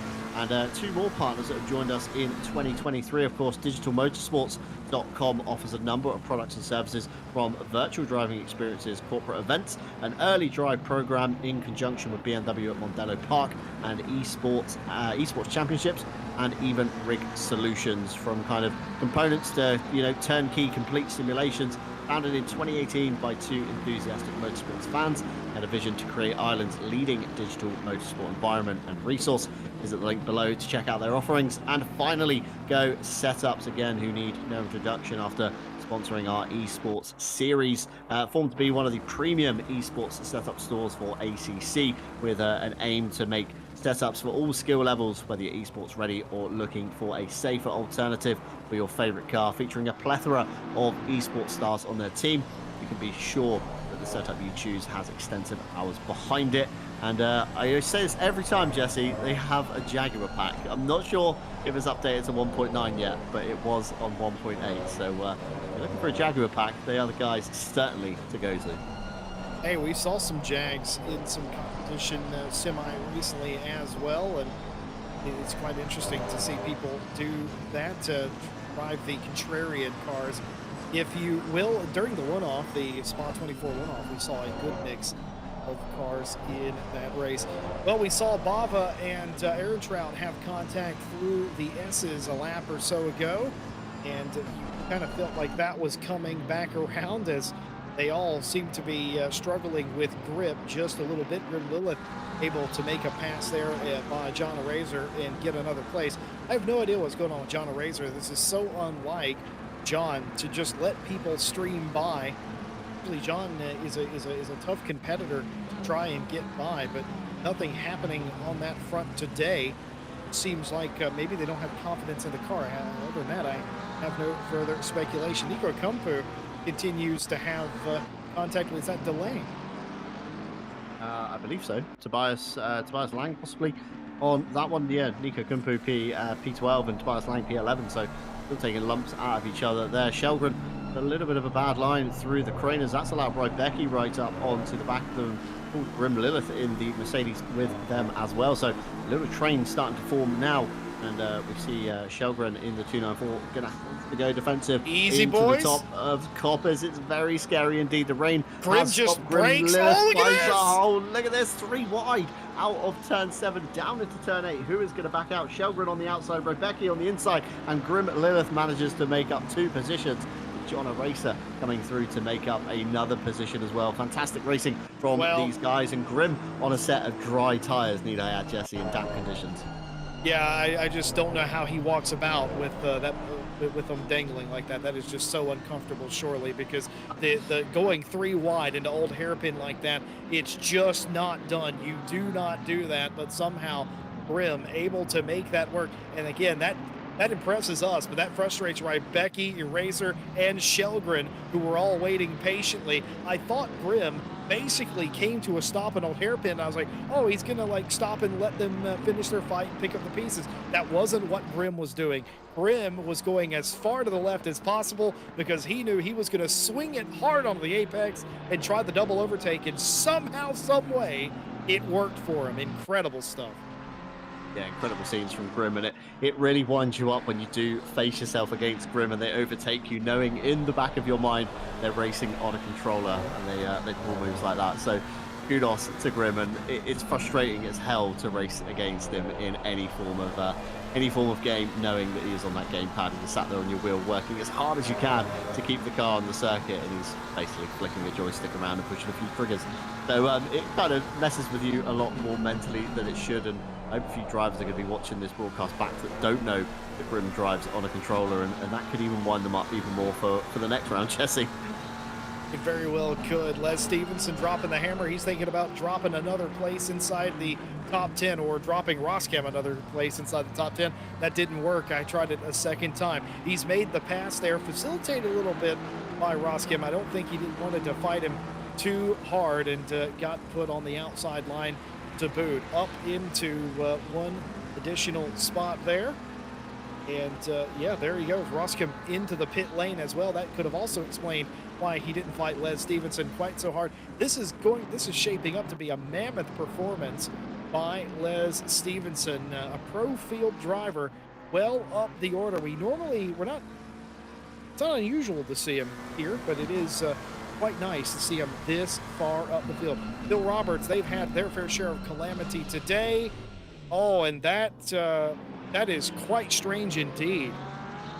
Very strange from Phil, just completely kind of driving straight on at the old hairpin and disconnecting from the server, maybe thinking he can't make up any more positions, so he's going to take this round, as one of those that's just kind of impossible to get anywhere in. So, it's disappointing to see, especially when you make it this far through a race with only 24 minutes to go.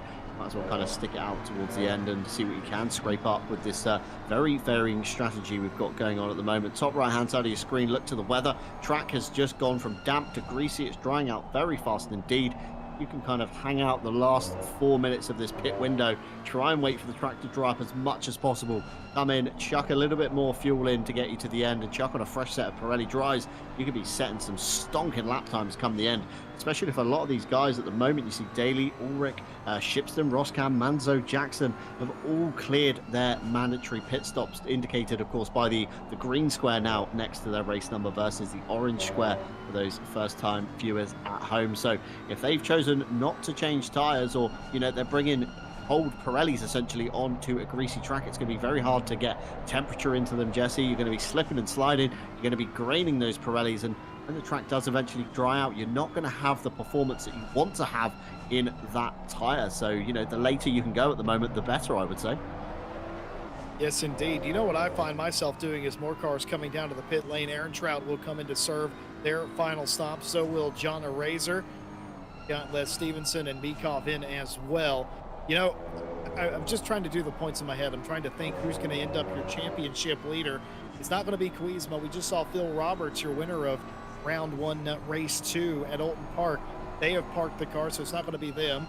Tobias Lang has done a great job inside the top 5, but Nicholas Keller's 1 spot in front of him, and that's just about all it is between them in the standings. You look back to Aaron Trout, they're in the wars, they're in the battle, but not high enough to take that lead of the championship. But then you have Andy Boardman all the way back in 6th place. They might walk away with the championship lead here today, and if they do, that's incredible. And if it's not, it's going to be Keller or Lang, obviously. But here are the last pit times and what lap they pitted on. Keep in mind, we're working lap 44. The first number indicates the lap they've pitted, and obviously the second number is the time spent on pit road in total. This championship, John, to my point, to finish my thought, this championship halfway in is wide open. Yeah, it's a very varied championship, you know, with a good mix of kind of sprint and endurance races, should we say, in the calendar. And it's great to see, especially with the varying weather. It's really kept the drivers on their toes. You know, a lot of drivers are used to the 1 hour kind of hot lap scenario, should we say, where they drive flat out for the hour on the same tires, come in, drop a litre of fuel in and go again. This has really opened up the kind of racecraft, essentially, and the thought process within the cars to say, you know, who is pitting when, what tyres you're going to be on. Are you going to try and eke out the dries? Are you going to try and come in and make the wet work for the rest of the race?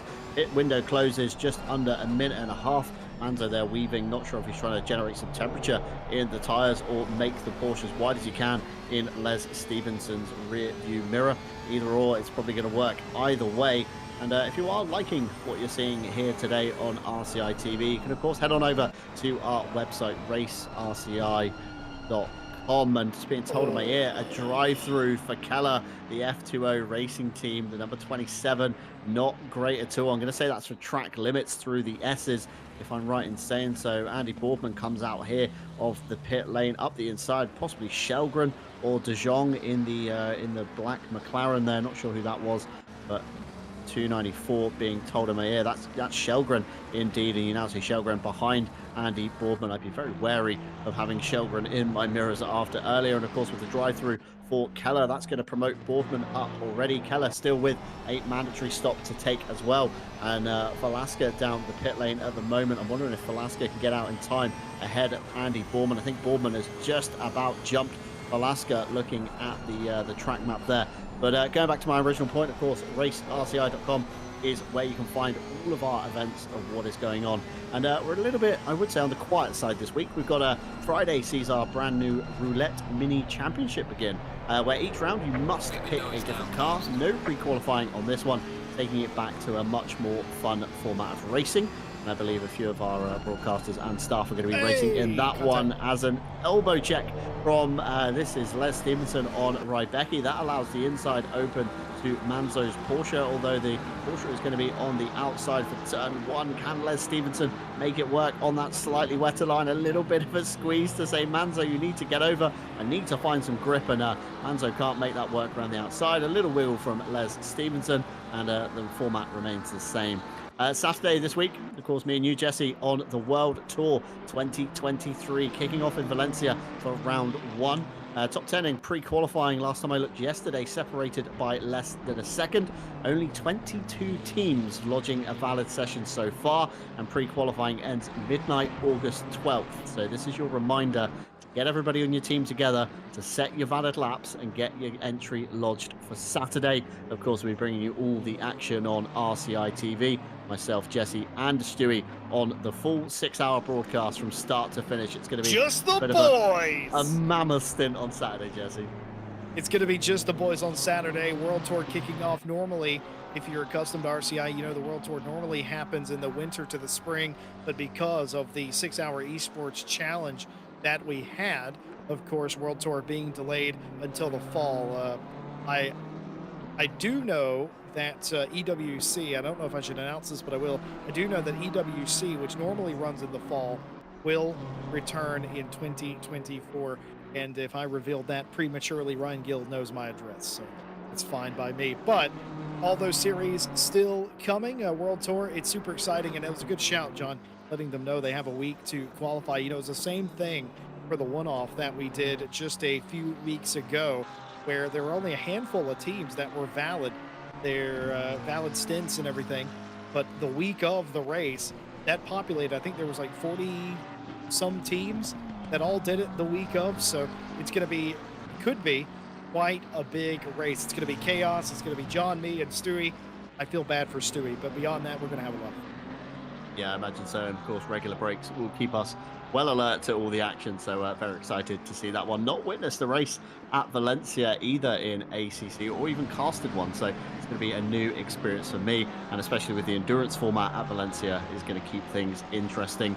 And of course, as you said, Jesse, on the one-off Spa 24 hours, congratulations to everyone who managed to finish and take part, but Scenario 7 taking victory in Pro, RPMS 707 in Silver, and Prime Motorsport number 99 in AM were your overall winners. But kudos to everybody that made it through. It was a grueling race, I would say. I think a lot of mixed conditions. I was dipping in and out of various drivers' streams, and a lot of them found it very tough indeed. But it's great to see everybody making it to the end, and kudos to you guys if you did.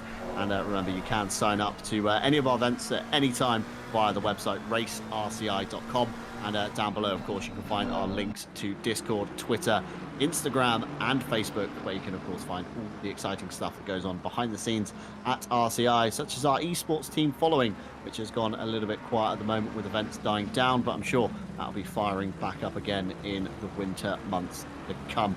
And of course, none of this would be possible without everybody at home watching, whether you're watching back, watching live, or just lurking in the background. It's great to have you here, and of course, every little helps. So remember to hit the like button, smash the subscribe button and the bell icon, and all that greatness, so you can know when RCI TV is going live next.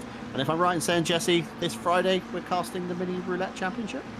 Yeah, absolutely. We'll be back with you this Friday, the Mini Roulette Championship. It's a very strange series. It's unlike anything you've ever seen in RCI, and perhaps even sim racing. Stewie's going to not only be participating in the race itself, it was his idea. So if you don't like the format of the roulette series, you can inbox him on Discord and register your displeasure with the format. It's all his fault. And if it's fantastic, it was 100% my idea, and I absolutely love bringing it to you. It wasn't my idea at all. But we'll be bringing that series for you. It's 4 weekends or 4 rounds on Friday, starting this week. It's a busy week here for us in the broadcast team, but it's a return to form after the summer where we only had a broadcast a week. 15 minutes left in the race. A lot of the pit stops have played out. I have been told by Stewie on the pit lane that our leader, Verstappen, has never taken tires. 2 pit stops completed. None of them were long enough to accommodate tires, so they're going 90 minutes on their original Pirelli dry weather tires. Jordan Daly has changed tires and is only 4.1 behind Alaska. So that's going to be an interesting battle to see if Daly can catch the 32 and snipe a podium out of a day that started him in the back. Mini racing still left to be decided here. And this one, we were watching this one, we were discussing Nico Kumpu trying to, or excuse me, Nico Kuzma, excuse me, trying to outrace and outfox De Jong, and he might have him here finally, you know, on the outside of cleans. That's not usually how you get that done, but he has just. Kuzma up a spot, and for a guy who entered today as the championship leader, John, these are points he has to have. Yeah, absolutely. So every point kind of matters, should we say, because you don't want to get to the end of the championship and realize that maybe I could have tried harder in Donington and kind of gained a few more positions. And we've got a bit of kaiju on kaiju action here. John Schultzer ahead of Aaron Jackson that we're riding on board with through the S as they go. Mercedes on V8 Vantage, very similar kind of engine cars, should we say. It's very common knowledge they do share some similarities through into the Melbourne hairpin. Schultzer looks like he's going a little bit wider than Jackson, and that could allow the Mercedes up the inside, although very bad run out of the corner for Jackson allows Schultzer to retain the P20 just ahead of his teammate. And I don't want to see what we saw earlier, and that was friendly fire on the kaiju cars. Across the line here, battles still raging on. John Eraser just gets past, that's De Jong in the carbon fiber black car just behind there. The number 375 is of course down to P19. John Eraser up to P18, and that now sets him on to the back of Earntrout, who you see flying through the front of the shot there, the 999. That's a small margin to make up in the last 13 minutes or so as well. And looking to the front, Tom Shipston on to the back of Ulrich's BMW. We've got battles plenty up and down the field. Tom Shipston, of course, no stranger to winning things. Of course, the British Masters silver champion winner, should we say, when that came to a head many months ago now. But Shipston proved himself in the silver class. We've since bumped him up to the pro class, and a very competitive driver, Jesse, in the right field. Yeah, he sure is. And, you know, you talk about bumping drivers up, and sometimes it's a hard decision because you can win a championship by being really consistent in the silver class. And does that necessarily facilitate a bump up in class? And Tom Shipston, though, his last season, he was just on fire. And it was always a question of, can Shipston jump up to the pro class and continue that? I think in this champ, especially right now in this moment, I think we're getting our answer to that. And the answer is an emphatic absolutely. The Ground Zero racing driver is all over the back of Martin Ulrich, making a look down to the inside of the S's for 5th position, backs out of it, thinks better of it, wants to have a clean move, doesn't want to have to force anything that may not be there or could draw the ire of the driver in front and lead to a post-race penalty report. Very smart driving by Tom Shipston there, but absolutely, Shipston is just another in a long line of success stories, coming from the bottom, ending up in pro, and fighting for meaningful positions. We love to see that progression in a driver. Yeah, you've got to say, and speaking of progression, Jordan Daly, we said it earlier in the broadcast, started towards the back end of the field, finds himself up into P4 on the back of Falasca's number 32 BMW, coming down into the old hairpin. The McLaren looking very racy in the slipstream of the BMW, riding on board here. Rain light still flashing for Falasca ahead, coming up to the top of the circuit now. Turn 7, the door opens. Jordan Daly thinks about it, and a big twitch from Falasca. Just about manages to get the nose alongside. There's contact, Jesse Lee. Falasca manages to save it. Daly backs out of it ever so slightly, and that's going to fire Daly up, I reckon, to the back of Falasca now.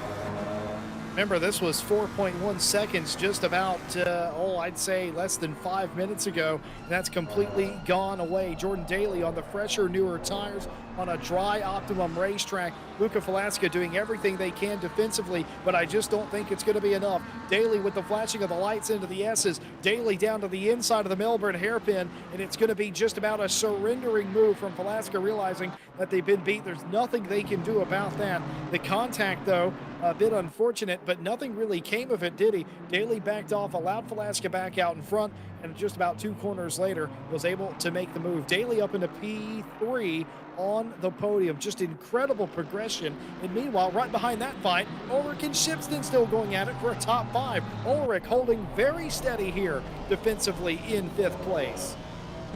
Yeah, Daly, you can see, was the much faster car in that fight, and Ulrich is absorbing all the pressure that Shipston's putting on him in the number 60 Ground Zero racing car. Of course, the BMW looking like a very stable platform at Donington. We know the M6 is a very good car around here for top speed, at least, or was pre-BOP, should we say. I'm being told in my ear by Stewie, and the M4 may have taken the role there because we've got two BMWs within the top 5, so looking quite a strong pick. And not many BMWs picked in this field. It seems everybody's kind of swayed towards the 720S Evo, should we say, that came out just a few weeks ago, and rightfully so, because it was a very quick car, but some BOP tweaks in the works for Kunos.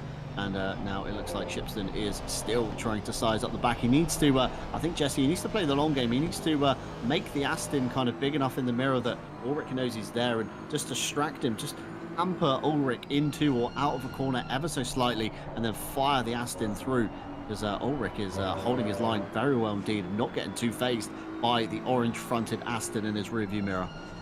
Yeah, that's the thing. Ulrich's doing a great job defensively, and you have to in this situation. You know, the pace is sort of relative, but he's going to need a big gap, does Shipston, to make this move. And I think almost Tom Shipston relishes this opportunity. He knows that this is their fight, the fight for P5, and just sort of kind of trying to make it work, trying to hope to get a run. Speaking of getting a run, that's an easy way to get a run. Use the old chrome horn.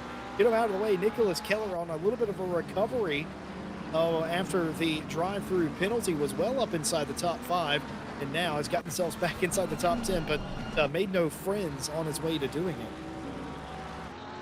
Yeah, Les Stevenson up into top 10 now with that move. Indeed, Les still at the back end of the top 10, looking very good indeed for dropping the hammer. You've got Les Stevenson in P10. Not sure where Tom Watts has disappeared to, certainly not on the board that I can see at the moment. Tom Watts down in P24, I believe, still circulating just ahead of Shelgren. So Les Stevenson putting on a great performance here, and Jordan Daly has managed to dispatch of Andy Boardman for P2. Daly is fired up and on a run today, Jesse. He sure was. I think for anybody who didn't take tires on that last stint, or take tires at all in this race, as long as your name's not Christopher Streppen, I think it was a bad call. Clearly now it's sort of obvious to us that taking tires would have been very beneficial in this race. We know several cars didn't. The Streppen was in an interesting ballpark, though. He's playing by his own rules. He doesn't have to actually take tires. He didn't actually have to do anything. He had such a good qualifying. He ran such a smooth and clean first 45 minutes of this race that it really, if we're completely honest with ourselves, it wasn't going to matter. But for anybody else, taking tires would have absolutely been beneficial. Jordan Daly showing us exactly what that's worth, taking a driver from 4th, 5th place now to the second step of the podium. Daly, I talked to him pre-race today. He said he was hoping to be able to fight Verstappen, or at least finish next to Verstappen in this race, and he certainly somehow, after the qualifying he had, he's made that happen. Yeah, not too sure how he's made it happen, but what a fantastic drive from Jordan Daly. That's going to blow his championship wide open as well now. And Tom Shipston still cannot find his way past Ulrich in the 741 BMW. Meanwhile, we've got Manzo on Keller here. This is for just outside the top 10. This is for P11, essentially. Manzo around the outside of the Porsche, trying to use the drive off the corner. Of course, the Ferrari has very poor turbo spool sometimes in certain scenarios, and it just proves how the NA kind of flat six across the rear axle gets Manzo out of the corner, and he's already opened up a few car lengths come the old hairpin. So Keller now down into P12, going to be kicking himself, and Barber with his elbows out again, Jesse, on John Schulze. Yeah, John Schulze is going to be as frustrated as a human being can be. He's been passed around like a beach ball at a Doobie Brothers concert here today. Second bit of contact, Jesse. That was the first into the old hairpin, and then they made more contact in the last corner. So Barber is certainly going to be on the steward's radar, I feel, come the end of this race. Oh boy, I'm going to go ahead and say it. I would hate to be Barber's inbox after this race. This is going to be one of those where it's going to be a lot of frustration coming out potentially. Of course, actually the RCI community, they're moderated quite well. I suspect they will have a few eyes on the chats tonight after this one. I think there's more than a few drivers in this field that might have some grievances. I just hope that they do it in a civil fashion for their own good. File a penalty report and let the stewards take care of it. That's sort of the name of the game today. To be fair, though, tough competition and a tough kind of racetrack with really difficult decision making and weather as well, all factored into today. I think the large majority of the contact side by side, argy-bargy, is sort of what you expect when you come to Donington Park, inconsequential, if you will. But there's been some more serious accidents today. You know, we we set a high for, I think, 2023. We set a high for post-race penalty reports in round number 2. I imagine we're going to get close to that after round number 3 based on what we've seen. Yeah, it's been very kind of argy-bargy up and down the field, as you say. Tobias Lang around the outside of Keller. Keller is just dropping back and back. And next in line, I believe Nico Kumpu in the 256 is probably going to want a piece of that action as well. Just over 4 minutes to go on the clock. Track is now optimum. The sun is coming out from behind the clouds. Air temperature 22, track temperature 28 as Nico Kumpu tries to make it very awkward for Keller through the S's. It's almost kind of safer in a way to go a lot kind of slower through the S's and give up the kind of track position. It looks like Keller is braking very early and even runs himself deep into the Melbourne hairpin, sorry, and Nico Kumpu manages to get the move done. Tom Shipston stopped on pit exit. What happened here, Jesse? Oh my goodness, Tom Shipston trundling to a stop just after the start-finish line on the pit straight. He's sitting there sort of in a dangerous and precarious position. He's come to pit lane. I would imagine Tom Shipston, ladies and gentlemen, has run out of fuel. Absolutely horrific to see, Devastating. Jesse. Yeah, especially after such a good drive. You know, he was right behind Ulrich, kind of trying to hustle his way past him for P5 at a minimum, and just didn't get it done, unfortunately. Huge amounts of curb for Roskam taking on the inside there, bounces the Porsche up and over nearly, and you just see Shipston there, left-hand side of your screen, already down to P17 after a return to garage. And it's absolutely heartbreaking, Jesse, when you get your fuel wrong, and literally 3.5 minutes on the clock, not too much needed, maybe another 9 to 10 litres at a push, and he would have been safe. Yeah, I'm quite curious how he got the fuel wrong, because normally when you get it wrong by about a lap and a half, but there were at least 2 laps left in the race. I wonder what kind of clerical error led to that happening. I don't know if the rain was factored in at all, and maybe he was doing his fuel numbers based on wet weather running of the racetrack and didn't take into account all of the dry running, or maybe just forgot to add quite as much as he needed to. It does happen from time to time. It's just unfortunate, heartbreaking for Shipston, who was well on for top 10, maybe even top 5 today. Aaron Jackson had a frustrating race, looking to claw one back on De Jong. In fact, does exactly that. Jackson by De Jong up into 18th place. The thing about Roskam, we've talked a lot about them today, still with the windscreen wiper going. Fresh tires for Roskam, now on the back of Grim Lilith, who has aging Pirelli tires. This is the battle for 7th place here with 2 to go. It's going to be even more frustrating for Roskam, knowing if Grim is on old tyres, and a little bit wide there from Grim coming out of turn 7 of McLean's, now up to Coppice turn 8. Grim chopping the nose off the Porsche. I think Roskam is being very sensible indeed, of course. Has P8 in the bag. Les Stevenson just behind him. You see the McLaren in the mirrors there, so he doesn't want to make any silly move that could kind of lose 1 to 2 positions maybe if it gets that bad. But you just see how much more confident Roskam is through the corners versus the Mercedes of Grim, and I think give it another lap or so, Roskam may find a way past, or he may make a desperate lunge. You see Les Stevenson there closing right up behind, and this could be another 3-way fight on the cards towards the end of the race, Jesse. Could very well be. Les Stevenson says, you know what's better than a top 10? Getting 7th place, and he sees it right in front of him. That's what he's realistically fighting for.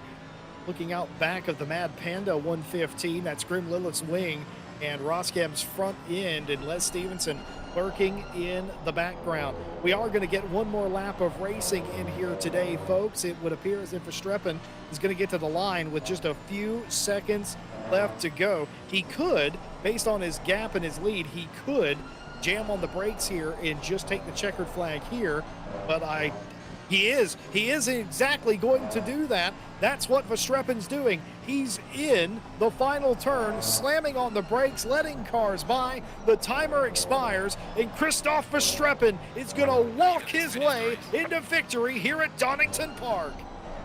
Got to say, a splendid drive from the Belgian driver there. Of course, as Stewie said, on the same set of tyres that he started the race on. So fantastic strategy play. Jordan Daly comes across in second position. Of course, once the lead cars cross the line, that then entails everybody else to essentially take the checker behind. Andy Boardman locks in the third place. Bottom step of the podium for Boardman. Great to Got to see. do it here. And now Roskam's running out of time. He's got 2 more corners to go. Jesse Grimm puts up a great defense. Les Stevenson breathing down his neck in the drop in the hammer car. Les with a big wiggle out of the Melbourne hairpin. That's going to take him out of contention. It's now or never for Roskam. Into the last corner they go, and he's just not close enough. Although Grimm running a little bit wide allows Roskam to close the gap, but I think the grunt of the Mercedes is just going to hold it as Lilith, Roskam, and Stevenson cross the line. And we've got a bit of a car park forming down at turn 1, shall we say now. We got Verstappen, we got Daly, we got Ted Edwards, we got a flash of the lights, Mikov's in there, Ulrich as well. It's great to see. Les Stevenson comes on in, Manzo as well in the Porsche. He secures a 10th position as well. Great drive from the RPMS Portuguese driver in the 222. Earntrout and Keller also come through. John Aracer, one of the last cars to take the checkered flag, and it's been a fantastic race once again. This format really working well, and a flash of the lights from John Aracer as he comes across the line. And Stewie's now going to pull up the results for the race, of course, pending any post-race penalties. So do bear in mind this order could change next week when we run through the championship order. Here it is, Verstappen, Daly, and Boardman, your podium here today for Donington Park, the 90-minute race. Here again, we'll be back at Donington Park to close out the championship in just about a month's time. But for right now, Verstappen and Daly have gotten themselves back into the championship conversation. And I just don't know exactly who is leading the championship based on this result. What a race it was, though, with so many varying strategies back throughout the field. Falaska got a good finish. Ulrich finished inside the top 5. Bekov with a nice finish. Grimm in 7th place with all of the dramas today. Roskam, Les Stevenson, Jao Manso, your top 10. You know, they were parked up in turn 1, John. And my only thought was, you know how whenever you score in football, yeah, you run off with your teammates, right? And you do a pose for the camera. Yes, I think that's what they were doing based on that's how they were parked. I think they're all mates, and they were all congratulating each other, posing for the camera. So there you go. All happy at the front of the grid. The big question is, though, what about the feelings at the back? I suspect there's some bent fenders and feelings. Yeah, so McLaren's spare parts bin is going to be raided well and truly, I think, after this race to get all the cars ready for the next round. Of course, it's a Monday championship, so we'll be back again next Monday for another round on the calendar. And we're just going to go through here the split 2 championship standings as it goes. Of course, we do like to give love to the community wherever we can, and we're trying to shoehorn a little bit more split 2 action into the broadcast so they get a little bit of airtime as well. Stan van der Kolen leads your split 2 championship, followed by Richard Withel, George Barr, Daniel Durrett, Max Forster, who I think unfortunately had some connection issues in this race. I did see in the chat. Martin Foster in P6, Mike Redford and Kevin Boss not too far apart from each other, 52 and 49 points apiece. Alexander van der Voda here with 36 points in my favorite car that has my heart. And we spoke about it earlier, Jesse, the Jaguar Joe Dorber has elected to take for this one. Inside the top 10 I with knew a there was a Jaguar. Jag in this series. Just inside the top 10, Joe Dorber with 32 points. And, we do try and give some love to Split 2 whenever we can. So here we go. We got Fukushio with 28 points, Lee Kettle with 24, Tixera with 21, our very own Tim Ireland with 20 points, Trevor Byford on 18, Keith Withel 14, Charlotte Robertson with 12. Then got Borski with 10. Callum Kerrigan with 9, and Ellie Douglas in the Bentley with 5 points. Rounds out your top 20 in Split 2. Now, rounding on to the final page of Split 2, we've got Carrera and Lloyd with 0. Unfortunately, Redford, McCrory, Harvey, Matila, and Biamonte have all signed out and will take no further part in scoring in this Hold championship. on a minute. Does Mike Redford have a brother named Daryl Redford that we didn't know about? I think we need to ask this question next time for I the think we broadcast. need to ask Mike Redford We if he need to has do a some. brother or family member, Daryl Redford. We There are need to do 2 some sleuthing. Redfords? Yeah, We I don't believe absolutely it. do. There can only be one Redford. Apparently not true. There's 2 of them, or at least there was, at some point. Of course, we are trying to bring you both splits as you are aware. And here is the highlights of split number 2. This the start of the race. Vander Kolen continuing their fantastic job that they've been able to do. Even a surprise win at Silverstone when it looked like they were down and out. They somehow come back for the W. They take the green flag here and have a nice lead at the start, but then they get past by Kevin Boss. Kevin Boss out in front of the field. Mike Redford running third on the initial start. It's worth bearing in mind the settings identical to split 1, meaning that they still have 2 pit stops to do in this split. It's a 90-minute race, and the weather has the same changeability, but of course, the weather will do what the weather wants to do. Kevin Boss, though, out in front early on Vander Kolen, doing the best in that Lamborghini. You know, Kevin Boss has a lot to avenge at this racetrack, John Dalton. This is the racetrack where he's been the strongest at, but doesn't have a win at. Caused him a lot of strife, including leading on the last lap and wrecking the race car.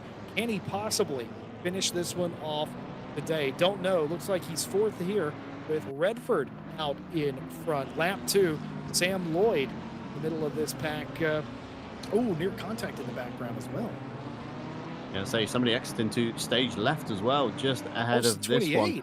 That's the 28. That's Callum Kerrigan into the wall. Possibly an attempt at maybe a stylish pit entry going wrong there.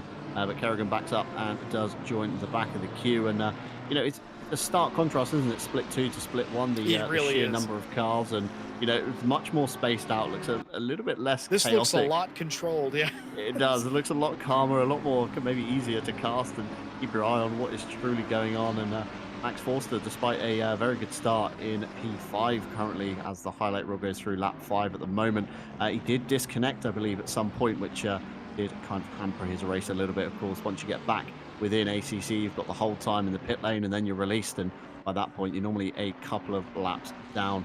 Mike Redford into P2.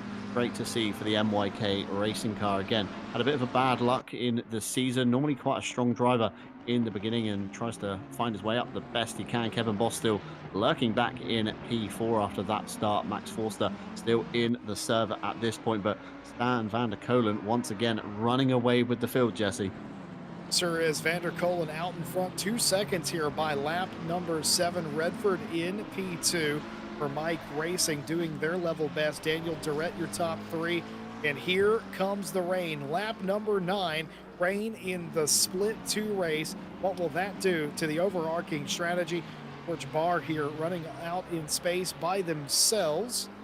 I guess he was battling the 957 of Withall, but Withall able to get away there and take that position. The BDG sim racing car still, though, inside of the top 10. More rain here a couple of laps later. Ooh, car going completely wide there. That Tim Ireland was indeed Tim Ireland.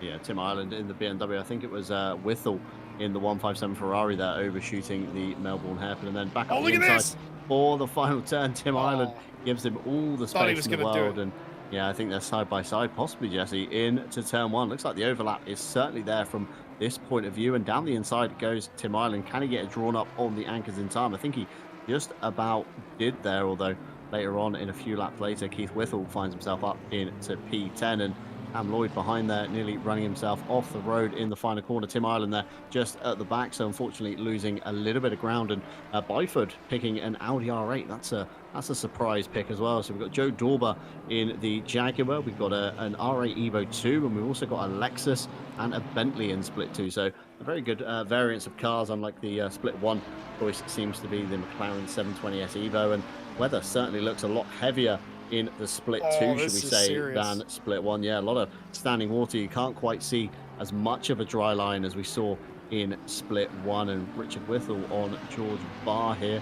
Not sure if anything is going to happen. I know Donington sometimes can be a little bit glitchy with the highlights, with the kind of loop back on the section of the Melbourne hairpin here. And I think it is going to stay as is. Richard Withall ahead, of course, of George Barr. And I think George Barr has changed his name.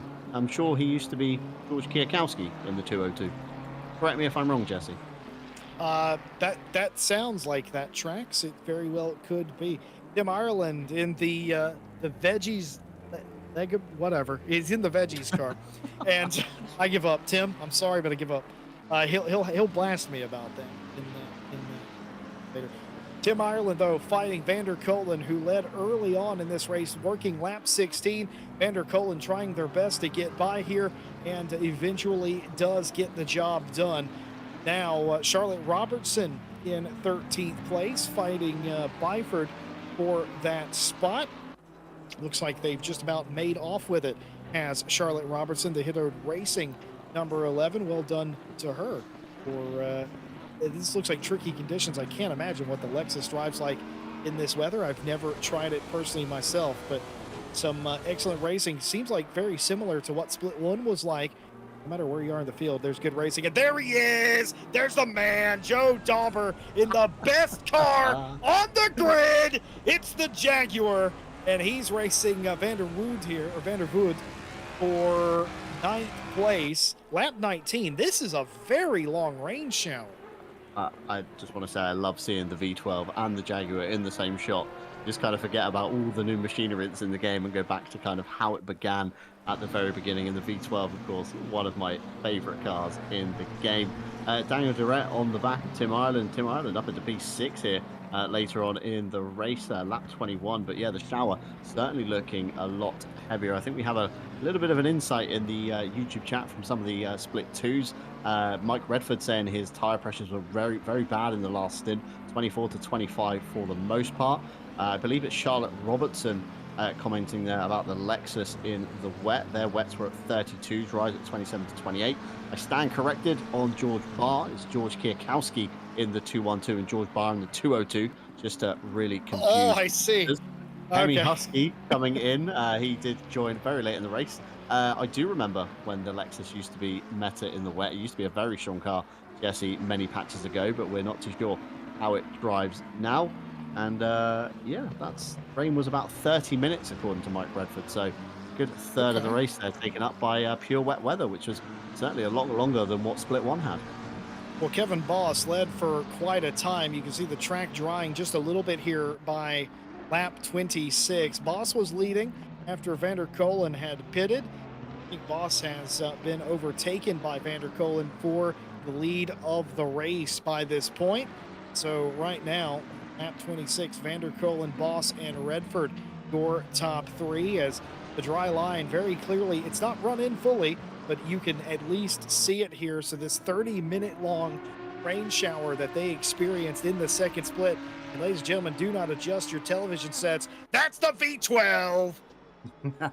Absolutely love the V12. It's the best sounding car in the game, hands down. It just drives so badly.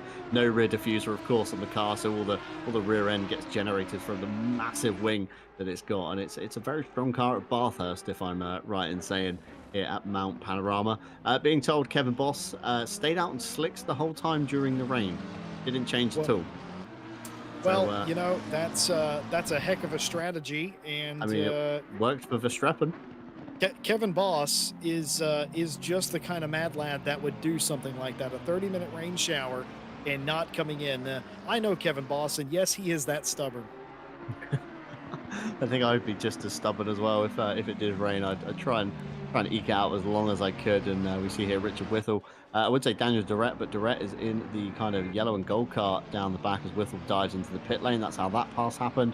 Daniel Durrett and George Barr now. It seems George Barr is just up the road in the 202. The black McLaren just in the front of the shot here, going through now. Not sure how this pass has happened. Maybe another pit stop at hand. I think one of the Whittles peeling off into the lane as well. Yep. So this is technically Durrett on Whittle, I would say, more than George Barr, of course. ACC automatic highlights being a little bit funky as always, and we just kind of got to work with what we've got. But it's great to have the split two guys, of course, on the broadcast. And just like that, Jesse, the sun has come out, it's nice and dry, and Tim Ireland is apparently battling Joe Dauber in the Jaguar, but I'm not seeing the oh, there it is in the background coming over the hill with its giant nostril lights ablaze. And I don't think this is going to be a overtake either. Yeah, I think it was at one point Tim Ireland making the overtake on Joe Dauber. And remember, lap 30 or lap 27, it was gloomy, very rainy indeed. By lap 35, it had already cleared off. The sun came out, which is more than we got in split one. to be completely fair. They got a longer shower, but they got better weather here towards the middle to the end of the race. And Vanderkolen continuing to lead. Kevin Boss and Redford, those top three. Barr is out in fourth place with Withall in fifth. Ireland Dauber, Durrett, Vandervood. The other way, there's two Withalls, and that confuses me every time. It's not their fault, it's mine. Lloyd, Robertson, Garrigan, Byford, and the of course the 924 BMW out in Muskery in the back of the field. Joe Dauber continuing their fight, taking it back to Tim Ireland as they're back together again. One lap later, what does Joe Dauber get accomplished here? He runs him down in the S's. He's going to have a run down into the Melbourne chicane, or hairpin, I should say. Nope, can't quite do it. Oh, he thinks about it, sees an opening. He puts the Jaguar in there. Dauber makes a run, but can't hold on to it. One lap later, they're still going at it, John. Absolutely fantastic scenes from Joe Dauber and Tim Ireland here. Of course, two very different machines. The Jaguar, of course, at the very kind of beginning of the game, shall we say, in the year of the championship, and the M4, of course, recently phased in just a year or so ago. And Tim Ireland proving that he can hustle his way through a race with the wiper still ablaze. Just having a look in the chat, apparently later on in the highlight, Tim Ireland may or may not have picked up a stop-go 30 and slips his way back down the field. Trevor Byford in the 505, chasing down, I believe, Charlotte Robertson ahead in the number 11 Lexus as they go through the chicane, although I'm not sure this is going to be a pass that looks too far apart. But kudos again for picking slightly different cars during the season. It does keep the fight very kind of interesting, especially with these earlier kind of cars, how they're kind of BOP'd into the new regs, and being on that newer Pirelli tire as well. Certainly makes them drive a lot differently. So if you are at home wondering if you can spice up your ACC journey a little bit, why not pick one of the old cars, Jesse Lee, and have a crack at it? Certainly is. And we talk about cars. We were just watching Charlotte Robertson. I respect that they've not wavered. They drive the Lexus. That's what they're comfortable with, and they continue to do exactly that. And goes to show you that, I mean, we got a Jaguar, for instance, nearly inside the top five. You can be quick if you have the skill and ability. You can be quick in just about anything. Anything becomes viable, really. And Dauber showing that here in split number 2. Vanderkolen continues to lead, working lap 45. The sun's still out. The track completely dry at this point. Redford P2, Barr in third, Withall in the 957 out fourth. Kevin Boss down to P5, but there is the aforementioned stop and go 30 for Tim Ireland for speeding in the pit lane. Yeah, just being told in the chat yesterday, the Jaguar is only 11 years older than the BMW, and now I feel very old indeed. What? Excuse me? Say that one more time. Alexander van der Voda, Jaguar is only 11 years older than the BMW. I'm going to the retirement home right now. I think I'm joining you on that one. I feel super old right now. Thank you, Van der Voda, for absolutely destroying my reality in one comment. Absolutely so, and of course a bit of chat about the V12 Aston. Of course, British Masters, Mike Redford took it as well, so he enjoyed a small stint in that. Back to the action though, Kevin Boss around the outside of Richard Whittle, Lamborghini Evo 2. Oh, is he going to make a pass? Lamborghini Evo 2, and the old switcheroo has happened, although we end up on the wrong side of the racetrack for the final corner. A little bit of argy-bargy from both drivers there, neither wanting to deviate from their line. Kevin Boss around the outside, fantastic move. A little bit of oversteer on corner exit, but manages to keep it contained and absolutely pulls out a car length or so on Richard Whittle behind, and now Richard Whittle on Joe Dauber, apparently, although, again, not seeing the Jaguar this time lurking in any shot, although the V12 just ahead of the shot here down in, where is the V12? P8 currently, and Richard Whittle is coming up to put a lap on it, so not sure if that's a testament to the Aston being that slow, or the Lamborghini maybe being that fast, being the kind of latest iteration of that as well. And I don't want to be told how old the Aston is, because I'm definitely going off to the retirement home in that case. I actually know how old the Aston is, and it will depress you surely. Mike Redford in chat confirming that Vanderkolen at this point was 42 seconds ahead. You know, that's not too far off from how far out Verstappen was in front of the rest of the pro field. The leader in both splits absolutely getting away from the pack here today, and battles everywhere else. It seems like Sam Lloyd here running out in front of Byford and Robertson at that particular stretch of the race. And here comes Byford on Lloyd. And Lloyd trying to hold on to that position. Didn't go too very wide there, but a little extra grip there by Byford as they're going to go. Actually, no, it's not Byford at all. Is it? No, that's not a. That's a. Yeah, Yeah, Byford's in the Audi. Byford's in the Audi. Sorry, the Ferrari threw me for a loop there. That's a car on a different lap. That might be Whittle, perhaps, or Vanderkolen, even out in front of the field. Either way, though, the fight still carrying on between Lloyd and Byford. And here he is, the final lap of the race. What can you say about a man who just refuses to lose? Dan Vanderkolen, just dominant this season in silver, or split two if you prefer. And he's going to do it again, John. Yeah, absolutely fantastic performance. A flash of the lights there as he takes the checkered flag. And like you say, a dominant performance from Verstappen and an equally dominant performance from Stan van der Kolen in the 4.75. Great to see, of course, on that one. We'll bring you more from the Split 2 Championship results next week. Of course, all results are pending further inquiries from any stewards reports that they may receive.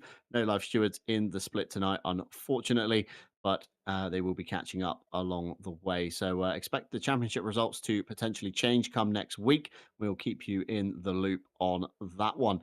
And a little bit later than usual, now we have the split two. So again, a quick thank you to our partners here at RCI, of course, AK Esports, Drivers61.com. Fanatec, digitalmotorsports.com, and lastly, but no means least, Go Setups. Down below in the description, you can find all of the links that relate to RCI, including our website, Discord, Twitter, Instagram, and Facebook. And if you do want to sign up for any events, you can do so over at racerci.com. Friday, of course, with the brand new Roulette Mini Championship, where each round you must pick a different car. No pre qualifying, taking it back to a much more fun format of racing. And the idea thought of by our very own Stewie behind the cameras tonight. So if it's a great idea, then kudos to Stewie. If it's not such a great idea, you can, deflect all your anger and hate in his DMs or tag him in the public Discord for that one. Saturday, of course, this week as well, kicks off the World Tour 2023, which will also be bringing you on RCI TV. So, double header on Friday and Saturday this week. Join myself, Jesse, and Stewie for 6 hours of racing at Valencia. And the top 10 in pre qualifying so far separated by less than a second, but only 22 teams have lodged a valid session. So, this is your reminder that pre qualifying, of course, ends midnight, August 12th. So make sure you get all you guys together to get those laps in. And it's been a fantastic night of racing once again on RCI TV for the Mini British GT Championship. You can, of course, join us next week for round 4 at Snetterton, where we take you back to a double header race sprint format. 2 30-minute races, no mandatory pit stops at all. So it's going to be all out action from the word green to the checkered flag. You can, of course, join myself, Jesse, and Stewie again next Monday on that one. And we just want to say thank you very much to everybody, whether you're watching this live or back on rewind. We appreciate each and every one of you, and we would appreciate very much if you hit the like button and, of course, subscribe to the RCI TV channel, because every little helps here. And I think it's time to say our goodbyes, Jesse. Yeah, it certainly is. Congratulations to all of our finishers and podium finishers here today in both splits. It was well deserved. It was a wet race in some variety or another in both splits. We all still had a fantastic finish in both. Two dominant winners in both classes and some good scrapping rather besides. I'm so happy that we're able to bring you highlights from split two and give them the due credit that they deserve. And it's just fantastic to be in this position. And it's great on a weekend like this, John, to not be in the race car because we get to sit back and watch the fallout and not participate in it. We can't wait to see what has taken place over this next week. And again, we'll see you Friday and Saturday. But for our next broadcast on Monday, I just can't wait to see the fallout. Yeah, it's going to be great to see who, of course, gets their kind of elbows out, who kind of judges each other that little bit differently come round 4 at Snetterton. It's a very awkward circuit, not too many fans of it, but you're secretly deep down, when you do learn it, you will begin to love it. But for now, from myself, John Dalton, from Jesse Lee alongside me, and from, of course, Stewie behind the cameras. And kudos to Kevin Boss for sorting out the split two highlights for us as well. We'd like to bid you farewell, and we'll catch you on Friday for the Roulette Mini Championship here on RCI TV. Take care.